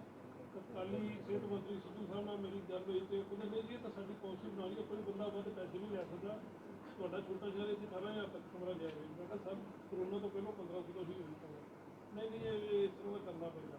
ਹੁਣ ਜਿਵੇਂ ਜਨਾਬ IMA ਦੀ ਤਾਰੀਫ ਕਰਦੇ ਨੇ, ਇੱਥੇ ਸਾਡੇ ਫਿਰੋਜ਼ਪੁਰ ਦੇ ਵਿੱਚ ਵੀ ਅੱਜ ਤੱਕ ਜਿੰਨੇ ਪੋਲੀਟੀਸ਼ੀਅਨ ਰਹੇ ਨੇ, ਜਿੰਨੇ ਬਿਊਰੋਕਰੇਟਸ ਰਹੇ ਨੇ, ਬਿਊਰੋਕਰੇਟ ਐਂਟਰੀ ਮਗਰੋਂ ਹੁੰਦੀ ਹੈ, ਪਹਿਲਾਂ ਕਹਿੰਦੇ ਪ੍ਰਾਈਵੇਟ ਜਿਹੜੇ IMA ਦੇ ਸੋ ਕਾਲ ਜਿਹੜੇ ਇੱਥੇ ਅਧਿਕਾਰੀ ਨੇ ਉਹਨਾਂ ਦੇ ਕਰਾ ਦਿੰਦਾ। ਇਵੇਂ ਕਿਵੇਂ ਅਸੀਂ ਵਾਕੋ ਕਰ ਸਕਦੇ ਹਾਂ ਕਿ ਕੱਲ੍ਹ ਨੂੰ ਇਸ ਤਰ੍ਹਾਂ ਦਾ ਕਰੋਨਾ ਟਾਈਪ ਜਿਵੇਂ ਘੁਟਾਲੇ ਹੋਏ ਸੀ ਉਸ ਤਰ੍ਹਾਂ ਕੋਈ ਘੁਟਾਲਾ ਨਹੀਂ ਹੋਏਗਾ, ਔਰ ਜੇ ਹੋਏਗਾ ਤੇ ਸਰਕਾਰ ਉਹਨਾਂ ਨੂੰ ਖਬਰ ਕਰੀ ਨਾ ਪਾਏਗੀ? ਵੈਸੇ ਤਾਂ ਹੋਣ ਨਹੀਂ ਦਿੰਦੇ ਜੀ, ਜੇ ਹੋ ਗਿਆ ਤਾਂ ਛੱਡਦੇ ਨਹੀਂ। ਦੇਖੋ ਮਤਲਬ ਜਿਹੜਾ ਕਰੋਨਾ ਕਾਲ ਦਾ ਤਾਂ ਤੁਸੀਂ ਸੋਚੋ ਨਾ ਵੀ ਕੀ ਕੁਛ ਹੋਇਆ ਜੀ। ਅਜੇ ਤੱਕ ਲੋਕ ਕੋਈ ਕਹਿੰਦਾ ਮੇਰਾ 5 ਕਰੋੜ ਰੁਪਇਆ ਰਹਿੰਦਾ, ਔਰ ਤੁਸੀਂ ਸੋਚ ਸਕਦੇ ਹੋ ਇੱਕ ਨਾ ਬੰਦਾ ਆਇਆ ਮੇਰੇ ਕੋਲ, ਕਹਿੰਦਾ ਜੀ ਮੈਂ ਤਾਂ ਮਰ ਜਾਊਂਗਾ ਜੀ ਫਲਾਣਾ। ਮੈਂ ਕਿਹਾ ਕੀ ਹੋਇਆ? ਮੈਂ ਕਿਹਾ ਤੂੰ ਦਿੱਤਾ ਕੀ ਸੀਗਾ? ਉਹ ਕਹਿੰਦਾ ਜੀ ਇੱਕ ਸਟੈਥੋਸਕੋਪ ਸੀ। ਉਹ ਸਟੈਥੋਸਕੋਪ ਪਤਾ ਕੀ ਸੀ ਜੀ? ਉਹ ਇਲੈਕਟ੍ਰੋਨਿਕ ਸੀ। ਉਹ ਸਟੈਥੋਸਕੋਪ ਇੱਥੇ ਆ ਜੀ ਵੀ ਕੋਈ ਵੀ ਕਲਾਸਪੁਰ ਜਾ ਕੇ ਹਾਰਟ ਤੇ ਲਾਏਗਾ ਤੇ ਚੰਡੀਗੜ੍ਹ 'ਚ ਬੰਦਾ ਸੁਣ ਲਏਗਾ ਉਹਨੂੰ। ਬੇਤੁਕੀਆਂ ਬਾਤਾਂ ਜੀ, ਮਤਲਬ ਬੇਤੁਕੀਆਂ ਗੱਲਾਂ। ਉਹ ਪਤਾ ਨਹੀਂ 5.5 ਕਰੋੜ ਦਾ ਆਰਡਰ ਦਿੱਤਾ। ਇਹੋ ਜਿਹੇ ਬਹੁਤ ਆਰਡਰ ਆ ਜਿਹੜੇ ਹੁਣ ਉਹ ਚੀਕਾਂ ਮਾਰੀ ਜਾਂਦੇ ਆ। ਮੈਂ ਕਿਹਾ ਵੀ ਸਾਨੂੰ ਤਾਂ ਸਮਾਨ ਚਾਹੀਦਾ ਨਹੀਂ। ਉਹ ਕਹਿੰਦਾ ਮੇਰੇ ਤੋਂ ਸਮਾਨ ਲਓ। ਅਸੀਂ ਕਿਹਾ ਜੀ ਇਸ ਤਰ੍ਹਾਂ ਲੈਂਦੇ ਨਹੀਂ, ਅਸੀਂ ਕੀ ਕਰਨਾ, ਸਾਡੇ ਤੇਰਾ ਹੈ ਹੀ ਨਹੀਂ, ਪ੍ਰੋਡਕਟ ਹੀ ਨਹੀਂਗਾ ਤੇਰਾ, ਜਿਹੜਾ ਕੰਮ ਦੇ ਨਹੀਂ ਆਏ। ਸੋ ਉਹ ਇੱਦਾਂ ਦਾ ਕੁਛ ਨਹੀਂ ਹੁੰਦਾ ਜੀ। ਦੇਖੋ ਮੇਰੀ ਗੱਲ ਸੁਣੋ, ਇੱਕ ਨਾ ਬੇਸਿਕ ਰੂਲ ਹੈ ਜੀ, ਜਿਹੋ ਜਿਹਾ ਤੁਹਾਡਾ ਮਤਲਬ ਜਿਹੜਾ ਹੈੱਡ ਆਫ ਦੀ ਗਵਰਨਮੈਂਟ ਹੋਏਗਾ ਨਾ ਜੀ, ਬਾਕੀ ਸਾਰੇ ਉੱਦਾਂ ਦੇ ਹੋਣਗੇ। ਜੇ ਤੁਹਾਡਾ ਮੁੱਖ ਮੰਤਰੀ ਫੀਲਡ 'ਚ ਹੈ, ਮੰਤਰੀ ਵੀ ਹੋਣਗੇ ਨਾ ਜੀ। ਜੇ ਮੰਤਰੀ ਆ ਤਾਂ MLA ਵੀ ਹੋਣਗੇ, ਜੇ MLA ਆ ਤਾਂ ਪ੍ਰਸ਼ਾਸਨ ਵੀ ਹੋਊਗਾ ਸਾਰਾ। ਸੋ ਜੋ ਜਿੱਥੋਂ ਤੁਸੀਂ ਸ਼ੁਰੂਆਤ ਕੀਤੀ ਹੈ ਨਾ ਜੀ, ਹੁਣ ਤੁਹਾਨੂੰ ਪਤਾ ਵੀ ਜੇ ਕੋਈ ਬੰਦਾ ਵੀ ਕਰਪਸ਼ਨ ਕਰਦਾ, ਤੁਹਾਨੂੰ ਪਤਾ ਉਹਦਾ ਹਾਲ ਕੀ ਹੁੰਦਾ ਪੰਜਾਬ ਦੇ ਵਿੱਚ। ਹਾਂ ਠੀਕ ਹੈ ਵੀ ਇਸ ਵੇਲੇ ਸਾਡਾ ਧਿਆਨ ਜਿਹੜਾ ਹੈਗਾ ਅਸੀਂ ਬਿਮਾਰੀਆਂ ਦੀ ਰੋਕਥਾਮ 'ਤੇ ਹੈ। ਮੈਂ ਨਹੀਂ ਕਹਿੰਦਾ ਕੋਈ ਮਾੜਾ ਬੰਦਾ ਨਹੀਂ, ਹੋ ਸਕਦਾ ਕਿਤੇ ਕੋਈ ਟਰਾਈ ਕਰ ਰਿਹਾ ਹੋਵੇ, ਕੋਸ਼ਿਸ਼ ਕਰ ਰਿਹਾ ਹੋਵੇ, ਬਟ ਉਹ ਬਖਸ਼ਿਆ ਨਹੀਂ ਜਾਊਗਾ, ਇਹ ਗੱਲ ਪੱਕੀ ਹੈ। ਇੱਕ ਸਰ ਮੁੱਖ ਮੰਤਰੀ MLA ਪ੍ਰਸ਼ਾਸਨ ਦਾ ਹੇਠਲੇ ਪੱਧਰ ਤੱਕ ਦਾ ਅਧਿਕਾਰੀ ਬੜੇ ਵਧੀਆ ਢੰਗ ਨਾਲ ਕੰਮ ਕਰ ਰਿਹਾ, ਸ਼ਲਾਘਾਯੋਗ ਹੈ। ਮੈਨੂੰ ਵੇਖਣ ਨੂੰ ਬਹੁਤ ਘੱਟ ਮਿਲਿਆ ਇਹੋ ਜਿਹਾ, ਤਾਰੀਫ ਕਰਨੀ ਬਣਦੀ ਹੈ। ਪਰ ਭਾਜਪਾ ਦੇ ਸੀਗੇ ਪਹਿਲਾਂ ਸਮਾਂ ਭਾਜਪਾ ਦੇ, ਹੁਣ ਸੁਨੀਲ ਜਾਖੜ ਆਏ ਆ। ਉਹ ਕਹਿੰਦੇ ਜੀ ਜਿਹੜੇ ਸਰਕਾਰੀ ਜਿਹੜੇ ਅਧਿਕਾਰੀ ਨੇ ਜਾਂ ਮੰਤਰੀ ਨੇ ਜਾਂ ਮੁੱਖ ਮੰਤਰੀ ਜਾਂ ਓਪੋਜੀਸ਼ਨ ਦੇ ਜਿਹੜੇ ਲੀਡਰ ਨੇ, ਉਹ ਡਿਜ਼ਾਸਟਰ ਟੂਰਿਜ਼ਮ ਇੰਜੋਏ ਕਰਦੇ ਨੇ, ਉਹਨਾਂ ਨੂੰ ਡਿਜ਼ਾਸਟਰ ਟੂਰਿਜ਼ਮ ਦਾ ਨਾਮ ਦੇ ਰਹੇ ਨੇ। ਇਹ ਕਿਵੇਂ ਲਿਖਦੇ? ਐਕਚੁਅਲੀ ਨਾ ਕਈ ਵਾਰੀ ਜਦੋਂ ਬੰਦਾ ਭਟਕ ਜਾਂਦਾ ਨਾ ਜੀ, ਸੁਨੀਲ ਜਾਖੜ ਅੱਛੇ ਬੰਦੇ ਸੀ ਮਤਲਬ, ਅੱਛੇ ਹੁੰਦੇ ਸੀ, ਬਹੁਤ ਅੱਛੇ ਹੁੰਦੇ ਸੀ, ਬਟ ਜਿਹੜੀ ਕੰਪਨੀ ਹੁੰਦੀ ਆ ਉਹ ਅਸਰ ਕਰਦੀ ਆ ਕਿਤੇ ਨਾ ਕਿਤੇ ਮਤਲਬ ਜਿੱਥੇ ਉਹ ਪਹੁੰਚ ਗਏ ਆ ਨਾ ਜੀ। ਮਤਲਬ ਮੈਨੂੰ ਅਫਸੋਸ ਆ ਵੀ ਕਾਂਗਰਸ ਨੇ ਮਤਲਬ ਇੱਕ ਉਹ ਗਾਣਾ ਹੁੰਦਾ ਸੀਗਾ ਜੀ, ਦਿਲ ਐਸਾ ਕਿਸੇ ਨੇ ਮੇਰਾ ਤੋੜਾ, ਇੱਕ ਭਲੇ ਮਾਨਸ ਕੋ ਮਾਨਸ ਬਣਾ ਕੇ ਛੋੜਾ। ਮੈਨੂੰ ਲੱਗਦਾ ਉਹਨਾਂ ਦੇ ਉਹ ਕਿਤੇ ਨਾ ਕਿਤੇ ਉਹ ਲਾਗੂ ਹੁੰਦਾ। ਮਾਈ ਮਤਲਬ ਨਾ ਜੀ, I had very high regard for him and for his dad. ਜਿਵੇਂ ਉਹਦਾ ਡੈਡ ਸੀਗਾ ਇੱਕ ਰੋਲ ਮਾਡਲ ਜਿਹਨੂੰ ਆਪਾਂ ਪੋਲੀਟੀਸ਼ੀਅਨ ਕਹਿੰਦੇ ਆ, ਵੀ ਬਹੁਤ ਅੱਛੇ ਹੁੰਦੇ ਸੀ ਪੋਲੀਟੀਸ਼ੀਅਨ ਪਹਿਲਾਂ ਕਾਂਗਰਸ ਵੇਲੇ ਜਿਹੜੇ ਸੀਗੇ। ਮੈਨੂੰ ਯਾਦ ਆ ਮੇਰੇ ਬਚਪਨ 'ਚ ਜਦੋਂ ਪੰਡਤ ਜੀ ਦੀ ਡੈਥ ਹੋਈ ਆ, ਅਤੇ ਮਤਲਬ ਸਾਡੇ ਪਿੰਡ 'ਚ ਕਿਸੇ ਨੇ ਰੋਟੀ ਨਹੀਂ ਪਕਾਈ ਸੀ। ਉਹਨਾਂ ਦਾ ਇੱਕ ਇਮੋਸ਼ਨਲ ਕਨੈਕਟ ਹੁੰਦਾ ਸੀ, ਲੋਕ ਉਹਨਾਂ ਦਾ ਰਿਕਾਰਡ ਕਰਦੇ ਹੁੰਦੇ ਸੀਗੇ। ਹੀ ਵਾਜ਼ ਹਾਈਲੀ ਰਿਸਪੈਕਟਡ ਪੋਲੀਟੀਸ਼ੀਅਨ, ਬਟ ਉਹ ਜਿਹੜੀ ਪਾਰਟੀ 'ਚ ਪਹੁੰਚ ਗਏ ਆ, ਉਸ ਪਾਰਟੀ ਦਾ ਟਰੈਕ ਰਿਕਾਰਡ ਬਹੁਤ ਮਾੜਾ ਸੀ। ਉਹ ਤੁਸੀਂ ਦੇਖੋ ਵੀ ਕੀ ਕੁਛ ਕਰ ਰਹੇ ਆ, ਔਰ ਇਟਸ ਵੈਰੀ ਅਨਫੋਰਚੂਨੇਟ। ਦੇਖੋ ਟੂਰਿਜ਼ਮ ਜ਼ਰੂਰ ਕੁਛ ਕਰ ਰਹੇ ਹੋਣਗੇ, ਔਰ ਮੈਨੂੰ ਕੁਛ ਕਹਿਣ ਦੀ ਲੋੜ ਨਹੀਂ ਹੈ ਜੀ। ਇੱਕ ਪਾਰਟੀ ਦੇ ਪ੍ਰਧਾਨ ਨੂੰ, ਈਵਨ ਸੁਨੀਲ ਜਾਖੜ ਜੀ ਨੂੰ ਔਰ ਬੀਬਾ ਜੀ ਨੂੰ ਲੋਕਾਂ ਨੇ ਕਿਹਾ ਜੀ ਤੁਸੀਂ ਹੁਣ 4 ਦਿਨ ਬਾਅਦ ਆਏ ਹੋ ਜੀ। ਮਤਲਬ ਤੇ ਤੁਸੀਂ 4 ਦਿਨ ਕਿੱਥੇ ਸੀ? ਜੇ ਤੁਸੀਂ ਨੱਥ ਚੂੜਾ ਦੇਣਾ ਹੀ ਸੀਗਾ ਤਾਂ 2 ਦਿਨ ਪਹਿਲਾਂ ਆ ਜਾਂਦੇ, ਲੋਕਾਂ ਦਾ ਬਚਾਅ ਹੋ ਜਾਂਦਾ ਨਾ ਜੀ। ਜੇ ਤੁਹਾਡਾ ਆਪਣਾ ਵਿਸ਼ਵਾਸ ਹੈ ਉਹਦੇ 'ਚ ਤਾਂ 2 ਦਿਨ ਪਹਿਲਾਂ ਆਓ। ਜੇ ਤੁਹਾਡਾ ਆਪਣਾ ਹੀ ਵਿਸ਼ਵਾਸ ਨਹੀਂ ਹੈ, ਵੀ ਤੁਹਾਨੂੰ ਪਤਾ ਵੀ ਤੁਸੀਂ ਪਹਿਲਾਂ ਪਤਾ ਕਰਨਾ ਆਪਣੇ ਬੰਦਿਆਂ ਤੋਂ, ਉਹ ਤਾਂ ਮੈਂ ਸਵੇਰੇ ਜਦੋਂ 5 ਵਜੇ ਫੋਨ ਕੀਤਾ, ਲੋਕ ਕਹਿੰਦੇ ਜੀ ਡਾਕਟਰ ਸਾਹਿਬ ਪਾਣੀ ਘਟਣਾ ਸ਼ੁਰੂ ਹੋ ਗਿਆ ਜੀ। ਕੋਈ ਕਹੇ 2 ਇੰਚ, ਕੋਈ 4 ਇੰਚ, ਕੋਈ 6 ਇੰਚ ਕੋਈ ਪਾਣੀ। ਜਦੋਂ ਪਤਾ ਲੱਗ ਗਿਆ ਵੀ ਨਦੀ ਦਾ ਲੈਵਲ ਘਟਣਾ ਸ਼ੁਰੂ ਹੋ ਗਿਆ, ਫਿਰ ਤੁਸੀਂ ਨੱਥ ਚੂੜਾ ਲੈ ਕੇ ਆ ਜਾਂਦੇ। ਤੁਸੀਂ ਲੋਕਾਂ ਦੇ ਬੁੱਧੂ ਬਣਾਉਂਦੇ ਰਹੇ ਹੋ, ਪਰ ਹੁਣ ਨਹੀਂ ਬਣਦੇ ਜੀ, ਹੁਣ ਨਹੀਂ ਬਣਦੇ ਲੋਕ। ਔਰ ਲੋਕਾਂ ਨੇ ਉਹਨਾਂ ਨੂੰ ਜਵਾਬ ਦਿੱਤਾ। ਮੈਨੂੰ ਲੱਗਦਾ ਨਹੀਂ ਮੈਨੂੰ ਜਵਾਬ ਦੇਣ ਦੀ ਲੋੜ ਹੈ, ਬਟ ਫਿਰ ਵੀ ਜੇ ਕੋਈ ਕਸਰ ਰਹਿੰਦੀ ਹੈ ਤਾਂ ਅਸੀਂ ਇੱਕ ਵਾਰੀ ਸਾਰਾ ਆਪਣਾ ਕੰਮ ਕਰ ਲਈਏ ਜੀ।